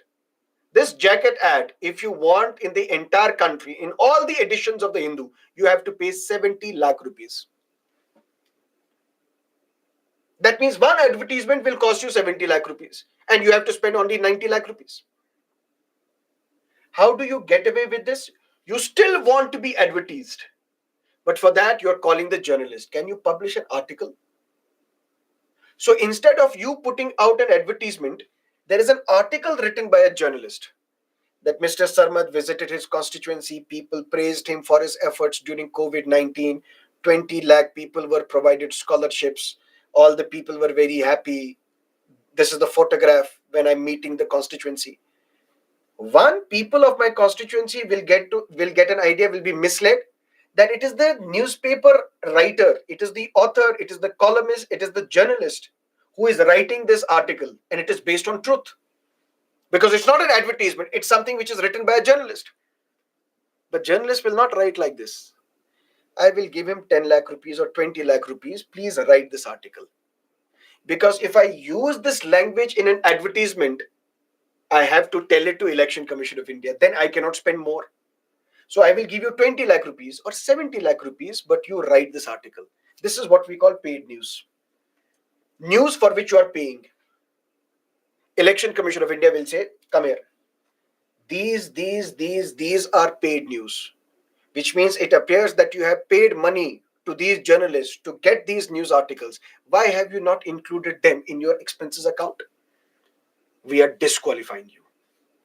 But you are disqualified for 3 years. That means if I am elected today, within 6 months I will be disqualified because the Election Commission of India will come to know whether I violated the election limit. That means 6 months, then for 3 years I will be disqualified. Which means I can contest the election again. The reform that we are proposing is this period should be extended from 3 years to 5 years so that this candidate at least cannot contest the next election as well. Which means if after 6 months I am disqualified, but now disqualified for 5 years, which means after 4.5 years election would be conducted, I will not be eligible to contest that election because I am disqualified. So there will be fear in my mind.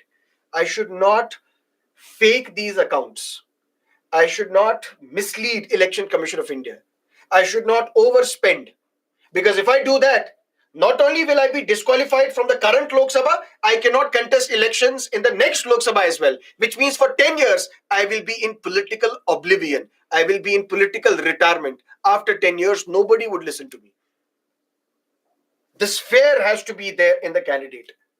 You have to lodge these accounts expenses with the Election Commission, and at the same time you should, if you fail to lodge this account or if you violate the election limit, then you should be disqualified from the existing 3-year period to 5-year period.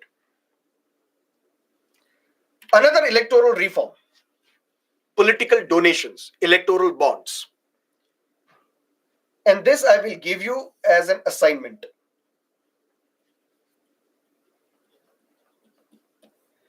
There is a video lecture on electoral bonds on our YouTube channel. That is my video. Please go through that video, understand what electoral bonds are, what are the challenges before electoral bonds, because right now this case is going on in the Supreme Court. Supreme Court has to decide whether electoral bonds will continue or not, whether they violate free and fair elections or not, whether they violate right of the candidates, right of the people to know about the political parties. That will be your assignment. Would you be able to watch that video? Yes? Very good. Already watched. Yes. Very good. So that is why we will not discuss it here. We will discuss something else because we are here to save our time, preserve our time. Today, a candidate can contest elections from up to 2 constituencies. There was a time when there was no limit. You could have contested elections from three constituencies as well. Mr. Vajpayee once contested elections from three constituencies. Mr. Rahul Gandhi contested from two constituencies. He lost one, won one, but Mr. Modi contested election from two constituencies, Vadodara and Varanasi. Even if you are contesting elections from up to two constituencies, maximum two constituencies, you cannot retain both the constituencies. You have to give up one. Mr. Modi decided to give up Vadodara and retain Varanasi. But in Vadodara, by-election was to be conducted. Fresh election was to be conducted.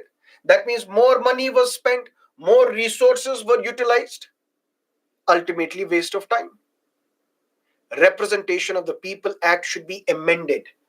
Section 33, Clause 7 should be amended so that the candidate should be allowed to contest election from only one constituency. Because it's a waste of time, waste of resource. It's like you are harassing the voter. Vote now, after a few months, we will come back to you, vote again. At a time when we are calling for one nation, one election. That means one election throughout the country, whether it is for Lok Sabha or Legislative Assembly. It is incompatible with that idea of one nation, one election to allow candidates to contest election from up to two constituencies. Amend Representation of the People Act and allow candidates to contest election from only one constituency. That's another reform. Another reform suggested by Law Commission is that independent candidates should be barred from contesting elections.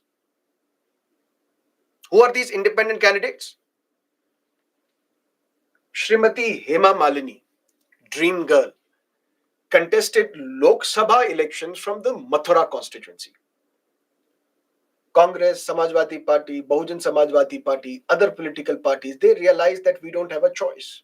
We don't stand a chance to beat the Dream Girl. Although it's our dream to beat the Dream Girl, but it will remain a dream. But they saw a dream. In that dream, they hit upon an idea. Let's find out from Mathura who are the other Hema Malinis with same name. And we will ask them to contest elections. So that when Hema Malini name is mentioned on the electronic voting machine, I am a voter, I am searching for Hema Malini in the EVM. But now there are so many Hema Malinis. Who is the real Hema Malini? Which means I may be able to mark my preference to vote for a different Hema Malini. And how are these political parties setting up these candidates? Independents. That means they can't send their own candidate as Hema Malini because then they will lose. They want their candidate to win at the expense of Hema Malini. So they want to confuse the voters by having more Hema Malinis contest this election. Law Commission of India says these independent candidates are mostly dummy candidates, non-serious candidates with the same name, only to increase voters' confusion. That is why independent candidates should be disbarred from contesting elections. Who says this? Law Commission of India. But if you ask me, I don't agree with this suggestion. Why? Because Article 14 talks about right to equality. Free and fair election is the basic structure of the Constitution. Anybody who has completed the age of 25 should have the freedom to contest election. Just because a provision is misused doesn't mean we have to delete that provision. We need to create more voter awareness to ensure that these dummy candidates lose. And these dummy candidates do lose the elections. It's not that a random Hema Malini defeated the real Hema Malini. Hema Malini still won the election. So personally, I don't agree. But if there is a statement, a question asked in your prelims examination, Law Commission of India recommends independents be disbarred from contesting elections. You should know the statement is correct. Law Commission has recommended this. But I don't agree. Whether you agree or not is irrelevant. Thus, Section 4 and 5 of the Representation of the People Act should be amended to provide for only political parties which are registered with Election Commission of India to contest elections. Something else. Simultaneous elections. what is known as one nation, one election.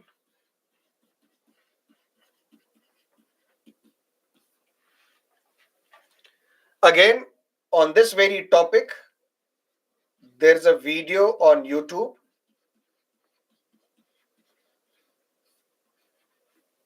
Please watch that video. It's a thorough 1 hour video where you can understand the history of one nation, one election, the arguments in favor, the arguments against, how we can implement this. This is your assignment number 2.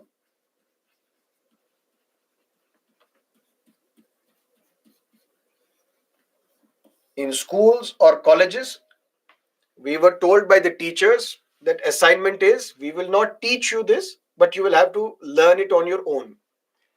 Assignment I am giving you right now is I will not teach you here, but I have already taught it on YouTube. So you don't have to work extra to get these assignments done. But please watch these 2 videos, one on electoral bonds, the second on one nation, one election. There is a video by Anubhav sir as well on one nation, one election. You can watch that video or you can watch my video, your choice. Both are equally good. His is better than mine. But watch that video so that you understand what is one nation, one election. These are the 2 assignments that you have.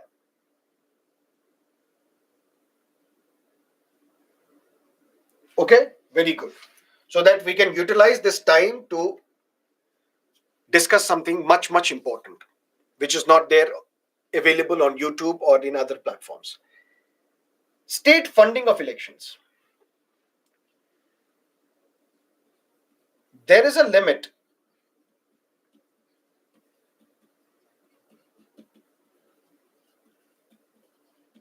on the spending of candidates.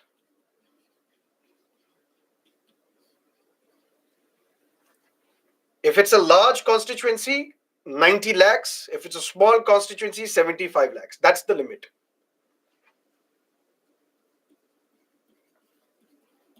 There is no limit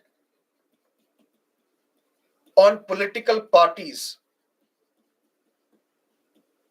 spending. Candidates have a limit. Political parties have no limit. So political party can issue these jacket ads every single day, spending 70 lakhs per ad, asking people not to vote for a candidate, asking people to vote for this symbol, which is lotus, vote for the symbol, which is hand. There has to be limit on political parties and their spending. Otherwise, you're violating fair elections.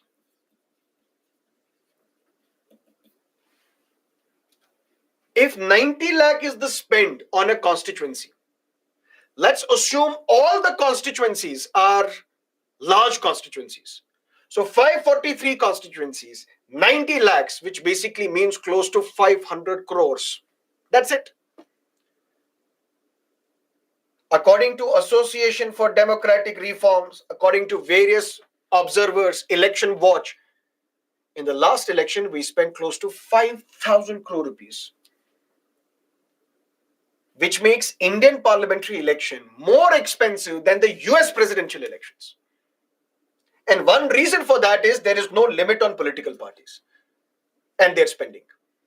There has to be a limit. Not just that. There is one political party which is very rich.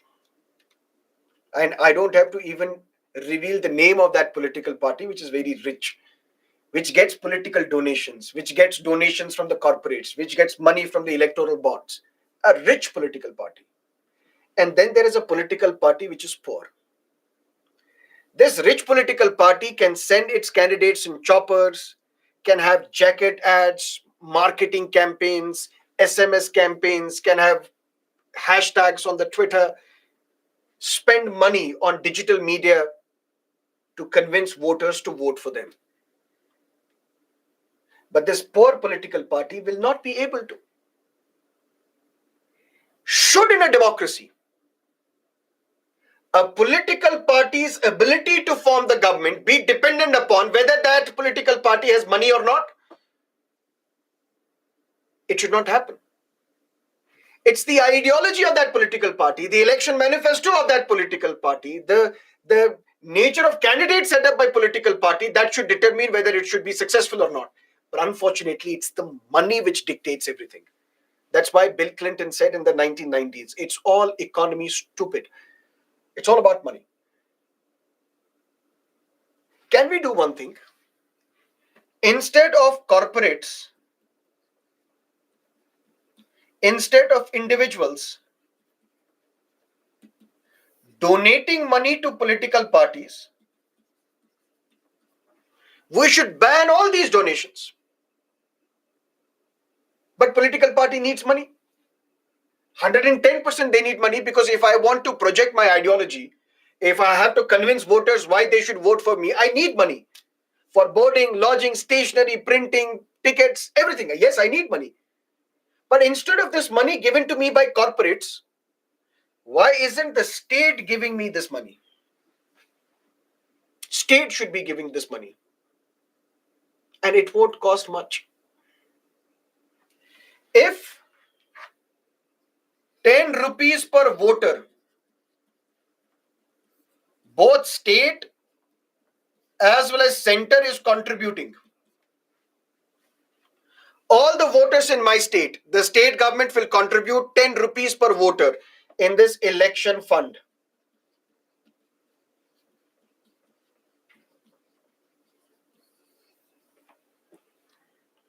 The central government, for all the voters in the country, will contribute 10 rupees per voter to this election corpus fund. This election corpus fund will have more than 1,500 crores. And this electoral corpus fund will be used to give money to political parties. This money you should spend. You should not take donations from others. This is what we call state funding of elections. That means instead of corporates funding political parties, and why should a corporate fund a political party? There has to be give and take. There has to be quid pro quo, which basically means I will give you something, but I need something in return.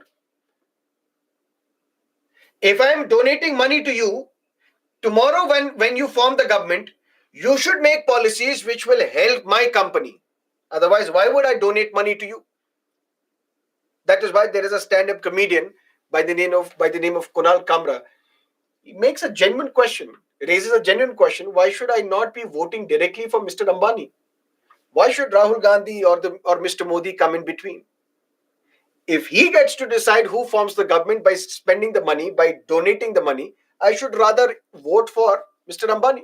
And Mr. Ambani will not be corrupt. State funding of elections. And there have been so many committees. Dinesh Goswami Committee, Tarkunde Committee, so many committees which had recommended state funding of elections. That means there has to be an electoral corpus fund. This money should be given to political parties for their spending. And only that much money should be used. Nothing else. It will reduce corruption in our society.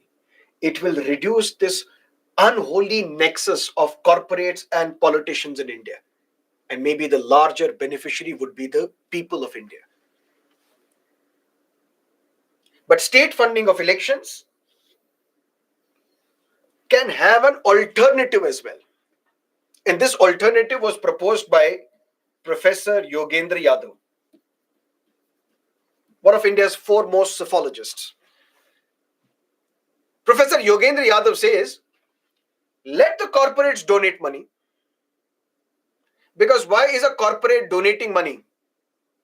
We know he needs something from the government. But in practice, on paper, in front of media, what do these corporates say? We are donating money to these political parties because we want to deepen democracy. We don't need anything from the government, but we want to deepen democracy. That's how we are donating money to political parties. Otherwise, where will they get the money to implement their ideology or convey their point of view to the people? Let these corporates donate, but instead of donating to political parties themselves directly, they should donate to electoral corpus fund.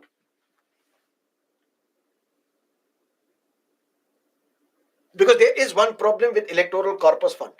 What is that problem? I want to contest elections. I don't have a support. People don't know me, they won't vote for me. My opponent is Mr. Modi, Mr. Rahul Gandhi, Mr. Kejriwal. Let's assume four of us are contesting elections from this constituency. Where will the money come from? Electoral corpus fund. That means this money has to be equally given to all the four candidates. I don't have the support of the people, yet I will get the money to spend to campaign for my elections. This will result in a situation where non-serious candidates will also come up. Let's contest elections. At least we will get the money from electoral corpus fund. That is why politicians are reluctant to implement state funding of elections, saying otherwise, if we implement state funding of elections, more and more candidates who are non-serious candidates, they will also contest elections because they will get some money to contest elections. That's one problem. Another problem is, should it not be that more money should be given to Mr. Modi because he has more support? Less money should be given to me because I have no support. And how do we gauge the support, test the support? Whatever money is in the electoral corpus fund, money should be distributed in proportional representation system. Which means if from my constituency, I got 30% of the votes, 30% of this money which was supposed to be given to this constituency should be given to me. 20% to Mr. Modi, 10% to Mr. Kejriwal, 0.001 to Mr. Rahul Gandhi. In proportion to your support, that much amount should be given to you. And do you know what it will do? It will then democratize the political parties. Imagine it this way. After the election is over, we have this electoral expenses account, electoral corpus fund. 36% of this money will be given to Congress. 20% of this money will be given to the BJP, for example, depending upon your vote share. What it will do, it will encourage political parties to get more support of the people, to get more votes from the people, so that they will get more money from this fund. Not just this, now the cadres of the political party, the workers of the political party, they would now impose demands on their leaders. See, because of us, because of our work, because we give you votes, we ensure voters vote for you. You got 300 crores. Now this money should also be given to us in the form of salary, increased salary. It will democratize political parties as well if state funding of elections takes place. So state funding has two meanings. One, corporates should not fund at all. Let every state, every center contribute 10 rupees per voter. And this money will go in the election corpus fund. And whatever money is required by political parties will be given out of this fund. Or the other alternative is, let the corporates donate. But this donation, instead of going directly to a political party, should go to this fund. And then this money will be distributed amongst the political parties based on their representation based on their vote share in the last elections. That means more the voters, more the votes, more the contribution from this fund to your political party. And when the workers of the political party will get to know that this is the amount of money that we are receiving because of our hard work, because we convince voters to vote for you, they will also make demands on the leaders of that political party that this money should also be given to us in the form of increased salaries. This will democratize political parties. That is what we need in funding of elections. That can be another reform. Criminalization of politics. There was a time when I am a criminal, but I am supporting a candidate of a political party. All my gundas, all my money will be given to you. You contest election, you win the election. So that tomorrow when you become an MP or an MLA, you will save me. over a period of time, these criminals realized, why should we support someone else to contest these elections? Why don't we jump into elections ourselves? So these Bahubalis, they started contesting elections on their own, and as criminals also, they became the members of the parliament or legislature. So candidates with criminal past contesting elections, winning the elections, and ultimately what happens? Lawbreakers become lawmakers.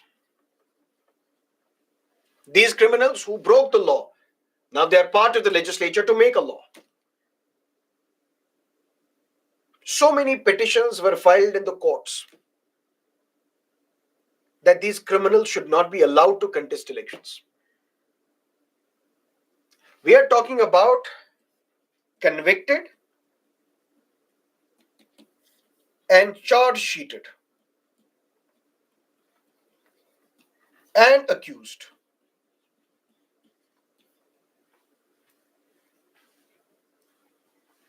Satyam, it is Yogendra Yadav, not Yogendra Singh. Yogendra Singh is a sociologist. Yogendra Yadav is a psephologist. Yogendra Yadav previously was part of the Aam Aadmi Party. He was also part of Center for the Study of Developing Societies. He is also part of the group, the advisory group, which used to make your NCRT books. Yogendra Yadav, Professor Yogendra Yadav. But be that as it may, we are talking about criminals who are convicted, charge sheeted, or accused. Convicted individuals cannot contest because once you have committed any crime under the Representation of the People Act, you will be disqualified. And I will tell you what are those disqualifications. Which means if you are convicted for a crime, you will not be disqualified. If you have been convicted for the crime, you cannot contest elections because you are disqualified from contesting elections. Should somebody who is accused of committing a crime not allowed to contest elections? No, because then it would be access. I am a strong candidate contesting the elections against Mr. Modi, Mr. Rahul Gandhi, Mr. Kejriwal. All of them, they fear me. They think that I will be able to win the election. One accusation that I'm a thief. One accusation that I'm a terrorist. One accusation that I'm a murderer. One accusation that I'm a corrupt. If accusation leads to disqualification, then it is dangerous for the society. It is dangerous for democracy. And we are not even talking about accused. One, if you are convicted criminal, you cannot contest elections. One, if you're accused, just because you're accused of a crime, you should not be disqualified from contesting elections. Because the golden rule of criminal justice system is you are innocent until proven otherwise. But then there are individuals accused of serious crimes for which you are charge sheeted as well. Serious crime can be terrorism, murder, rape, corruption, violence, polarizing society. If you are an individual with a serious crime accusation and you have also been charge sheeted, now whether you will be declared guilty or not, that is for the court to decide. But you are accused of a serious crime for which you are charge sheeted as well. Charge sheet has been filed in the court of law. Such people should not be allowed to contest elections. Let you clear your name, after that you can contest elections. Various petitions were filed. Association for Democratic Reforms also filed a petition that such people should not be allowed to contest elections. Political parties said, you can't impose a limit on us. It is our job, it is our responsibility to give tickets to political parties, to candidates. And it is for the people to decide whether they want to vote for them or not. So in a democracy, everybody has the right. If they are convicted, they cannot contest elections. But otherwise, they should be allowed to contest elections. Supreme Court asked an important question. Supreme Court said, why give tickets? Such people who are charge sheeted, who are accused of serious crimes, who have been charge sheeted, although they're not convicted, they're charge sheeted. But can't you find someone else in the constituency to give ticket to? Why are you giving ticket to this individual? Give us the reason. Political parties previously would answer winnability.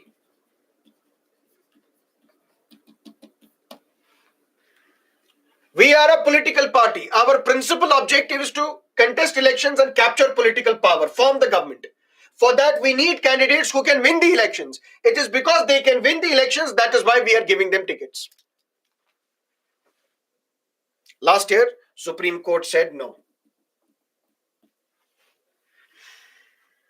Don't give us the reason that only because of their winnability, you are giving them tickets. Any other reason, if you have, tell us those reasons. And not us, tell the people. What you have to do, two national newspapers, if it's a Lok Sabha election, two prominent newspapers at the state level, you have to give an advertisement and mention the reason why you are giving tickets to these criminals, and don't mention winnability as a reason. Not just that, on your website, you should have a prominent place where you should explain why you are giving tickets to these criminals to these candidates with criminal past. Imagine the embarrassment that political parties will have to face when, as a political party, the BJP, the Congress, will have to issue an advertisement in two newspapers explaining the reason why Mr. Bhushan, who is accused of serious crime, was given ticket by us. And it is not because of his winnability, it is because of some other reason. And what is that other reason? Mention that in your notification. This is how Supreme Court is trying to prevent criminalization of politics, to ensure that candidates with criminal past are not allowed to contest elections, are dissuaded from contesting the elections. But even these directives have been misused by political parties, ignored by political parties. In the last few elections after this judgment, political parties, they have not issued such advertisements. They have not even put up on their website at a prominent location the reason why we are giving tickets to these candidates with criminal past. And now there is a contempt of court petition pending against these political parties before the court. The prayer is, the petitioner prays that contempt of court proceedings should be initiated against these political parties because they have deliberately, willfully disobeyed a court order, the judgment of the court. Let's see what the court will have to say on this matter. But criminalization politics, more than 1700 MLAs in India, they have criminal past. More than 200 MPs in Lok Sabha, total 300 MPs, both from Lok Sabha and Rajya Sabha, they have criminal past. And it gives a sense to the people that lawbreakers are there making laws in the legislatures. For that, this is a welcome step because it will embarrass political parties because they have to explain to the people the reason why we are giving tickets to these candidates with criminal past without mentioning that they can win the election. Winnability is not a criteria. Any other criteria that you have, tell the people, so that you are exposed before the public and you are embarrassed and you will not give tickets to candidates with criminal past. Criminalization of politics. Then I told you that there are two laws that we have to discuss. Representation of the People Act 1950, Representation of the People Act 1951. Even without you knowing, we have covered Representation of the People Act 1951. Let's first look at RPA 1950, then RPA 1951. Representation of the People Act 1950 talks about four things or areas. Number one, allocation of seats. We have Schedule 4 of the Constitution. What does it talk about? Representation of states in the Rajya Sabha. UP will have 31 MPs. Telangana will have 7 MPs. Andhra will have 11 MPs. Where is it mentioned? Schedule 4 of the Constitution. But how many MPs do we have in Lok Sabha? 543. And for UP, how many seats are there in Lok Sabha? Not mentioned in the Constitution, mentioned in the Representation of the People Act 1950. What is the composition of a legislative assembly? Minimum we can have 60 MLAs, maximum we can have 500 MLAs. But for UP, how many MLAs do you have? What is the strength of your assembly? Mentioned in Representation of the People Act. What is the strength of a legislative council? Minimum we can have 140, maximum we can have 1/3 of the legislative assembly. But for Karnataka, what is the strength of legislative council? For Bihar, for Uttar Pradesh, for Maharashtra, for Telangana, for Andhra, what is the strength of the legislative council? That is mentioned in Representation of the People Act 1950. So Representation of the People Act 1950 talks about number one, allocation of seats. Allocation of seats to Lok Sabha, to Legislative Assembly, to Legislative Council. Because allocation of seats in Rajya Sabha is already mentioned under Schedule 4 of the Constitution. That's number one. Number two, it talks about delimitation of constituencies. After every census, there should be delimitation, which will lead to redrawal of electoral boundaries. That is done under the provisions of Representation of the People Act 1950. So one thing that RPA 1950 talks about, allocation of seats to Lok Sabha, to Legislative Assembly, to Legislative Council. Number two, delimitation. Number three, officers who are part of preparing these electoral rolls.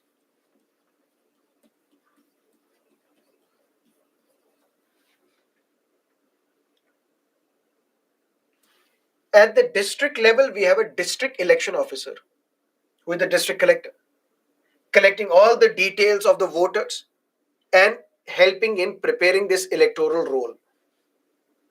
At the state level, we have the state electoral officer. At the central level, we have the chief electoral officer. All of them, they are responsible for making these electoral rolls. That means four things that are mentioned in that are part of the Representation of the People Act. Number one, allocation of seats. Number two, delimitation. Number three, officers. Number four, electoral rolls. If you are voter of this particular constituency, what is the proof that you need to give so that your name can be registered as a voter in this constituency? That all is decided by these officers, and that is how they create electoral rolls. And we have a common electoral roll. That is Representation of the People Act 1950. That's it. But the real law, which talks about the entire conduct of elections, is the Representation of the People Act 1951. Because what is 1950 law? An act to provide allocation of seats in, delimitation of constituencies, whether to House of People or legislatures of states, which includes Legislative Assembly, Legislative Council. It also talks about qualification of voters at such elections. What is the proof that you have to give so that your name can be mentioned in the voter list, electoral rolls? Preparation of electoral rolls. All this is mentioned under Representation of the People Act 1950. But the real law to govern the conduct of election is the Representation of the People Act 1951. And what does this law talk about? It talks about qualification to contest election. It talks about disqualification from election. It talks about various officers who are responsible for the entire polling exercise. Sir, what is the qualification to become a member of the Council of States, Rajya Sabha? That's mentioned in the Constitution. You should be the citizen of India. You must have 30 years of age. You should be eligible to become a member of the you should not be holding any office of profit. But any other qualification will be prescribed by the parliament, by law. Constitution says for Lok Sabha as well, you should be the citizen of India, you must have completed 25 years of age, you should not be holding any office of profit, and any other qualification can be prescribed by parliament by law. And what is that law? Representation of the People Act 1951. And it is this Representation of the People Act 1951 which says if you want to contest Rajya Sabha election, which is Council of States, if you want to contest Lok Sabha election, you should be a voter in any parliamentary constituency of this country. I told you previously, till about 2003, if you wanted to contest Rajya Sabha election from Karnataka, you should have been a registered voter of Karnataka. But now that is not the case, because the Representation of the People Act 1951 was amended to provide for that you should be a registered voter in any parliamentary constituency of this country to contest Rajya Sabha elections. What is the qualification for the House of the People? We have discussed about reservation for SCs and STs. If there is a constituency which is reserved for SCs, only SCs can contest those elections. If it's a seat reserved for STs, only ST can contest election from that seat. Where is it mentioned? Representation of the People Act 1951. It not only talks about qualification for Lok Sabha, Rajya Sabha, it also talks about qualification for Legislative Assembly, qualification for a Legislative Council. That means if you have to contest Legislative Assembly election, you should be the registered voter in that state. If you have to contest Legislative Council election, you should be the registered voter in that state. All these qualifications are mentioned where? In the Representation of the People Act 1951. But not only qualifications, it also talks about disqualification. A member of a legislature, whether parliament or state legislature, shall be disqualified. On what grounds? Change in the nature of citizenship, adjudged insolvent, mental unsoundness, office of profit. All these are mentioned where? In the Constitution. But Constitution further says, additional grounds of disqualification can be prescribed by Parliament, by law. That means Parliament will enact a law and provide additional grounds on the basis of which the legislator can be disqualified. When we discussed this, I told you there are two laws. Anti-defection law, which we have discussed, and the Representation of the People Act 1951, which we will discuss. That means additional grounds of disqualification are also prescribed by Representation of the People Act 1951. And there are three sections that you have to keep in mind. If there is a legislator, listen to me carefully. If there is a legislator, a member of parliament, a member of state legislature, if you have been convicted for under section 153 capital A, that means you are promoting enmity between different groups on the grounds of religion, race, place of birth, or if you have been convicted for bribery, or if you have been convicted for undue influence or impersonation at an election. For example, I am a voter, clear? But my vote is in a different constituency. I am contesting from this constituency. Now I am also voting in this constituency, but I am impersonating someone else. If you are the registered voter, I am saying Raj is the registered voter and I am Raj. I am impersonating you. You can be disqualified. That means if you are convicted for all these offenses, let's say rape, murder, all these offenses under section 8 clause 1, even if only fine is imposed or you are imprisoned, that means if you are convicted for these offenses under section 8 clause 1, whether you are imposed with a fine or with an imprisonment, both will lead to disqualification. Even a fine will lead to disqualification, which means you're disqualified. A fine of 10 rupees, disqualified. Imprisonment, disqualified. Imprisonment for 1 day, 2 days, 3 days, 3 years, 30 years, disqualified. And what is that disqualification period? if only fine is imposed for a period of 6 years from the date of such conviction. If today the fine of 100 rupees is imposed on me, but I have been convicted for these offenses under Section 8, Clause 1, from the date of my conviction for 6 years, I cannot contest elections. I am disqualified. But if I am sentenced to imprisonment, let's say I am convicted today, I am imprisoned for 10 years. For 10 years, I cannot contest elections. Once I'm released, 6 years, I cannot contest elections. That means total for 16 years, I will not contest elections. I'm disqualified. Where is it mentioned? Representation of the People Act 1951. Which means if you are convicted for these offenses mentioned under Section 8, Clause 1, doesn't matter whether you are imprisoned or only punishment is given to you, which means only fine is imposed on you. Doesn't matter, you will be disqualified. But if you are disqualified if you are convicted under Section 8, Clause 2 of the Representation of the People Act, for example, you are convicted for hoarding or profiteering, and I've told you last time, Essential Commodities Act. If onion is an essential commodity, there is a limit to the amount of onions that you can hoard. If you are hoarding more than that limit, that means basically you are guilty of hoarding an essential commodity. And for that, punishment can be given to you. If you are a legislator who has been convicted for hoarding or profiteering, or you are adulterating foods or drugs, there is a food item that you are manufacturing and you are adulterating it.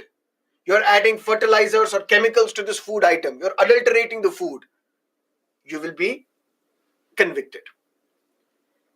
If you are convicted of any provisions under the Dowry Prohibition Act, but this time, if you are convicted for these offenses and you are imprisoned for not less than 6 months,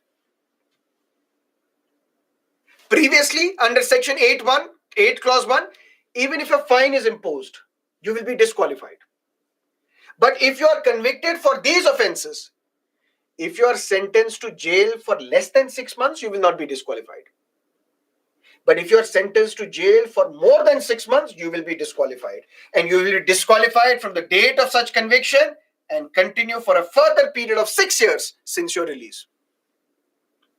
That means if you are convicted for serious offenses under Section 8, Clause 1 of the Representation of the People Act, whether it is cruelty towards woman by a husband, whether you are convicted of unlawful activities or atrocities act, or convicted under the Corruption Act, convicted under the Terrorism Act, even if a fine is imposed, you will be disqualified for 6 years. If imprisonment, then throughout your imprisonment period, you cannot contest. Once you're released, for another 6 years after you're released, you cannot contest elections.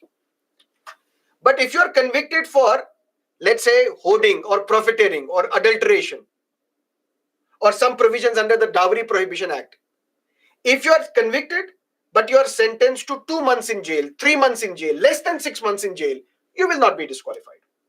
But if you are sentenced to more than 6 months in jail, under these provisions, you will be disqualified. For how long? 6 years after your release. Then we have Section 8, Clause 3. A person convicted of any offense. Which are these offenses? Other than those mentioned under Section 1 and Section 2, other than the serious offenses mentioned under Section 1, other than those offenses mentioned under Section 2, which is adulteration, profiteering, hoarding, or some provisions of Dowry Act, other than these two provisions, if you are convicted for any law, but imprisoned for not less than 2 years, if you are convicted for any law as a legislator, but punishment is given to you which is less than 2 years, you will not be disqualified. But if the punishment is given which is 2 years or more, then you will be disqualified, and disqualified for a further period of 6 years after your release. Mr. Rahul Gandhi came in this category. Rahul Gandhi was not convicted under Section 8, Clause 1 or the offenses under Section 8, Clause 1. or the offenses under section 8 clause 2. He came under section 8 clause 3 because he was convicted for a law which is not mentioned under 8 clause 1 and 8 clause 2. Any other law for which if you are given 2 or more years in jail, you will be disqualified, and disqualified for a further 6 years after the release.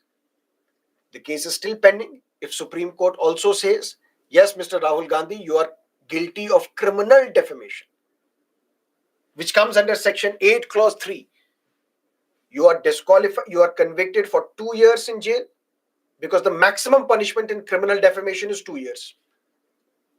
If Rahul Gandhi is given a jail sentence of less than 2 years, he will not be disqualified. He can still continue as a legislator. But if he is given sentence of 2 years again, which is the maximum punishment, you will be disqualified, and then after your release, you cannot contest election for 6 years. Where is it mentioned? A Representation of the People Act 1951.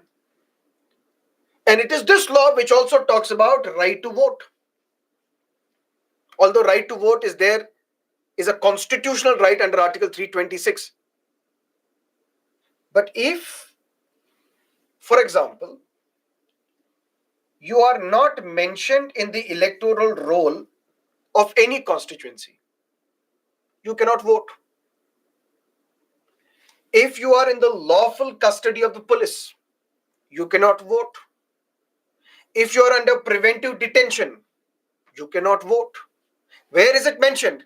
Representation of the People Act 1951. Although I am a citizen of India, I have completed 18 years of age, I am a registered voter also in this constituency, but still I cannot vote if I am in the jail. Still I cannot vote if I am in the preventive detention. Where is it mentioned? Representation of the People Act 1951. No person shall vote at a general election in more than one constituency. I voted in this constituency, I voted in another constituency as well. Both votes will be invalid. Where is it mentioned? A Representation of the People Act. No person shall at any election vote in the same constituency more than once. That means it's not only I vote in this constituency and I vote in another constituency as well. Even in my constituency, if I vote at more than one polling booth, all those votes polled by me will be invalid. Where is it mentioned? Representation of the People Act 1951. And no person shall vote at any election if he is confined in a prison, whether under a sentence of imprisonment or transportation or otherwise, or is in the lawful custody of the police. You cannot vote. Equality of votes. There is voting in my constituency. I am the candidate. The other candidate is Mr. Rahul Gandhi. 1 lakh votes were polled. I got 50,000. He also got 50,000. Who is the winner from this constituency? This is where I told you, returning officer. Returning officer for this Lok Sabha election is the district collector. The parliamentary constituency, that district's district collector is returning the winner. So what this returning officer will do? He will draw chits. 2 chits. In one chit, my name. In another chit, Rahul Gandhi's name. Pick the winner. It's my name. Rahul Gandhi has lost again. Is this allowed? Yes. In case of equality of vote, where both the candidates get equal number of votes, the returning officer returns the winner by drawing lot, by throwing chit, taking one winner, and this person is the candidate. This person is the representative. Where is it mentioned? Representation of the People Act 1951. And if you have a doubt or dispute regarding your election, let's say I filled my nomination papers, returning officer rejected these nomination papers. There's a dispute. Where can I file such a case? In the High Court. That means all these election disputes can be filed by filing an election petition after the election is over. That means once the election is over, then you can approach the High Court. And High Courts will try these election petitions. Where is it mentioned? Representation of the People Act 1951. And if the elections will take place in Madhya Pradesh, all the companies operating in Madhya Pradesh will have to give a paid holiday to all the voters, which means this is Karnataka. We have elections in Karnataka. All the employees of our company who are voters in Karnataka, they will be given paid holiday. That means they don't have to work, they are on a holiday, but they will be paid for it because they have to do their duty, which is to vote in these elections. And something you would know, which I don't have to even reveal, liquor is not to be sold, given, or distributed on a polling day. Where is it mentioned? It is mentioned under Representation of the People Act 1951.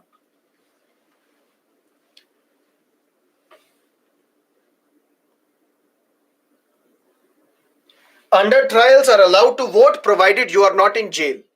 If you are in jail as an under trial, also you cannot vote. But if you are outside, yes, you can.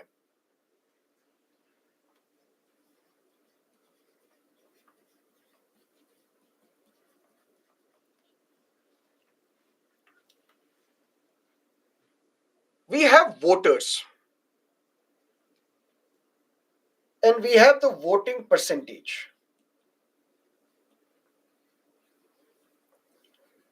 Voting percentage is less, voter participation is not maximum. One reason for that may not be voters' apathy, that voters simply don't care. Maybe because of the opportunity.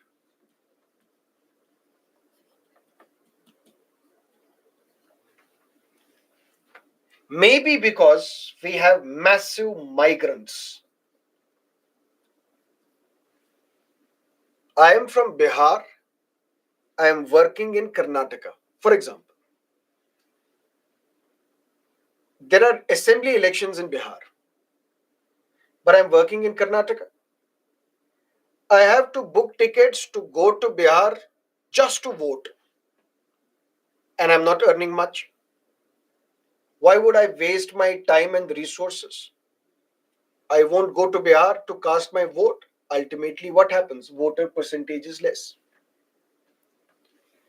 I am a registered voter in Delhi, but right now I am out of the country. For that, I have to come back to India to vote in these elections. Why would I do that? I won't. Is there a way in which we can ensure, forget about NRIs. NRIs, they have to come to India and vote. They are wealthy, they can come and exercise their right to vote. We're not talking about them. We are talking about internal migrants. If you are from Tamil Nadu but you are working in Delhi and elections are conducted in Tamil Nadu, for that you have to travel back to Tamil Nadu, spend money, resources, and then vote and then come back.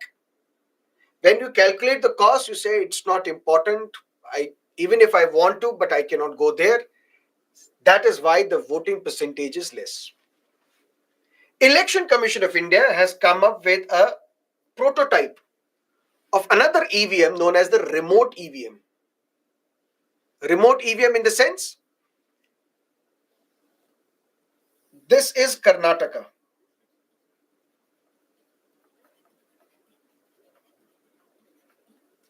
And this is, let's say, Madhya Pradesh. There are migrants from Madhya Pradesh working in Karnataka. And we will have details of all these individuals. We have the details. Now, voting has to happen in Madhya Pradesh assembly elections or Lok Sabha elections in Madhya Pradesh. I, as a voter from Madhya Pradesh, will vote in Karnataka for Madhya Pradesh elections. That means all of us who are from Madhya Pradesh, we will come to a polling booth in Karnataka, and in this electronic voting machine, it can serve up to 72 constituencies.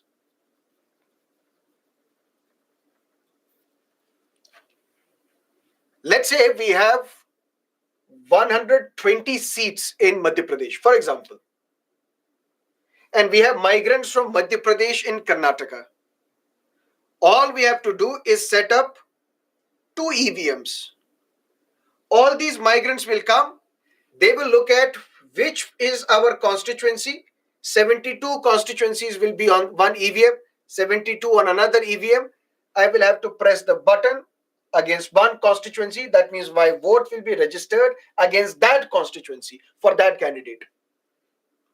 So, allowing these migrants to vote remotely from their place of work for a place where they are a voter, that is what we call remote EVM.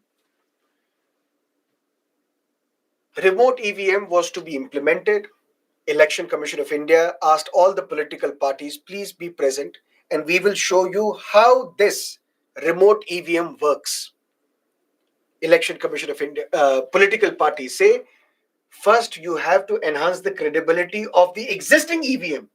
Then we can shift to remote EVM, because political parties are still adamant on the same thing. Modi ji is hacking the EVMs. That is why he is winning the election. To make democracy deeper and participation maximum, we need this electronic or remote electronic voting machine, by which these migrants, particularly seasonal migrants, who are these seasonal migrants or short term migrants?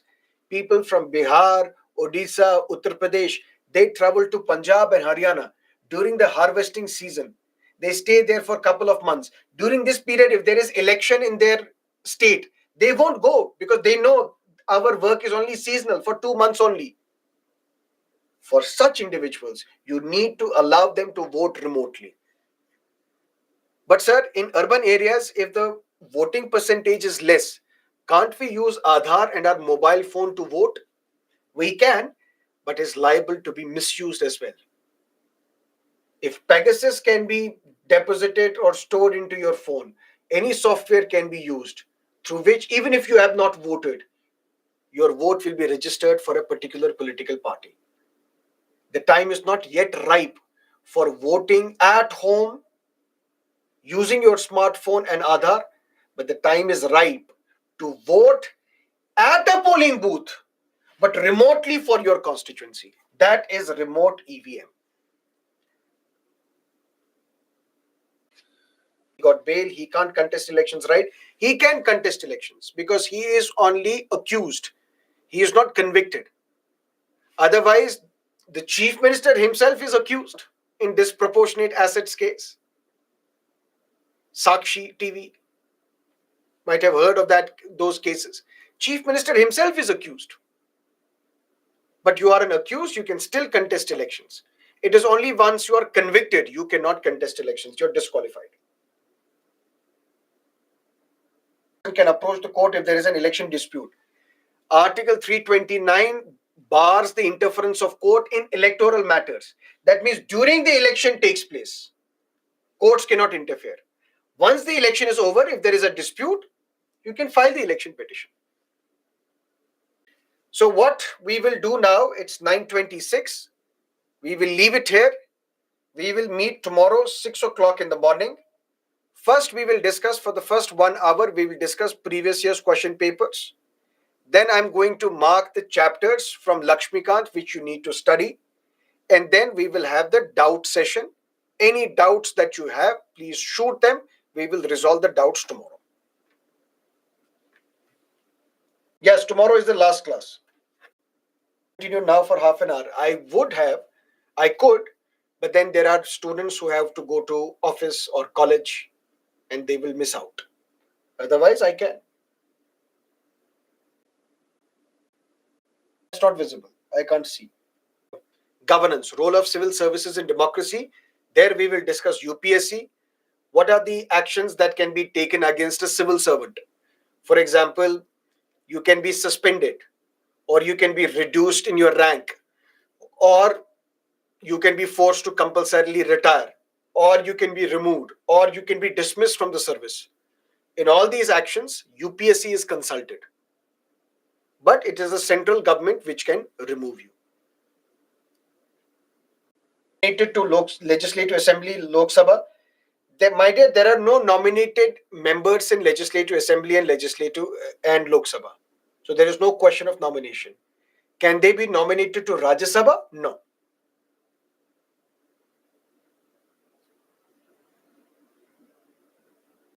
India? No, when nomination papers are rejected, you can't do much. Election will take place. After the election, you can file an election petition before the High Court. But something strange has happened recently. Recently, in West Bengal elections, one candidate's nomination paper was rejected by the returning officer. He even then approached the High Court. High Court allowed his nomination papers to be accepted. That is why I told you previously, courts can do anything in India.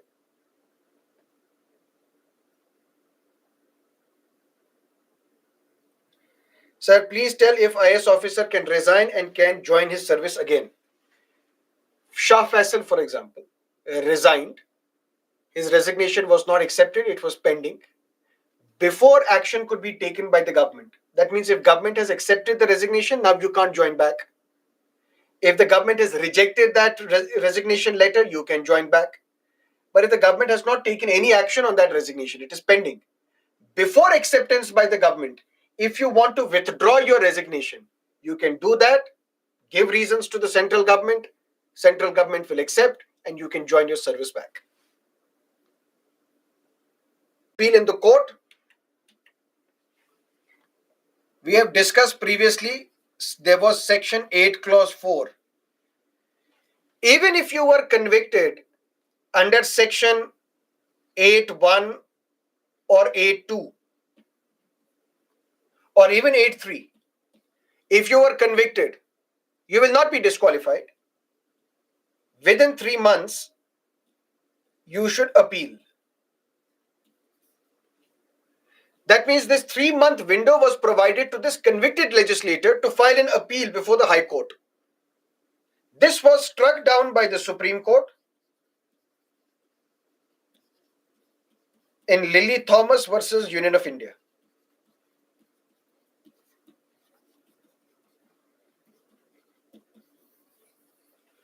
Now, the moment you are convicted, you are disqualified.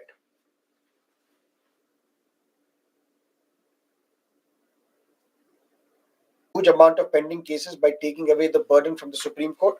Yes, that is the suggestion under when you split the Supreme Court into Constitutional Court and Cassation Court. So you are still moving the Supreme Court, but not Delhi directly, because the Delhi court will focus on constitutional matters. But there has to be check on High Court also. Finality has to be given by the Supreme Court. Okay, that is it for today. See you again tomorrow, 6 o'clock in the morning. Tomorrow is the last class. So please attend the way you have been attending these classes for the past 26 days. Have a great time ahead. All the best. Bye-bye.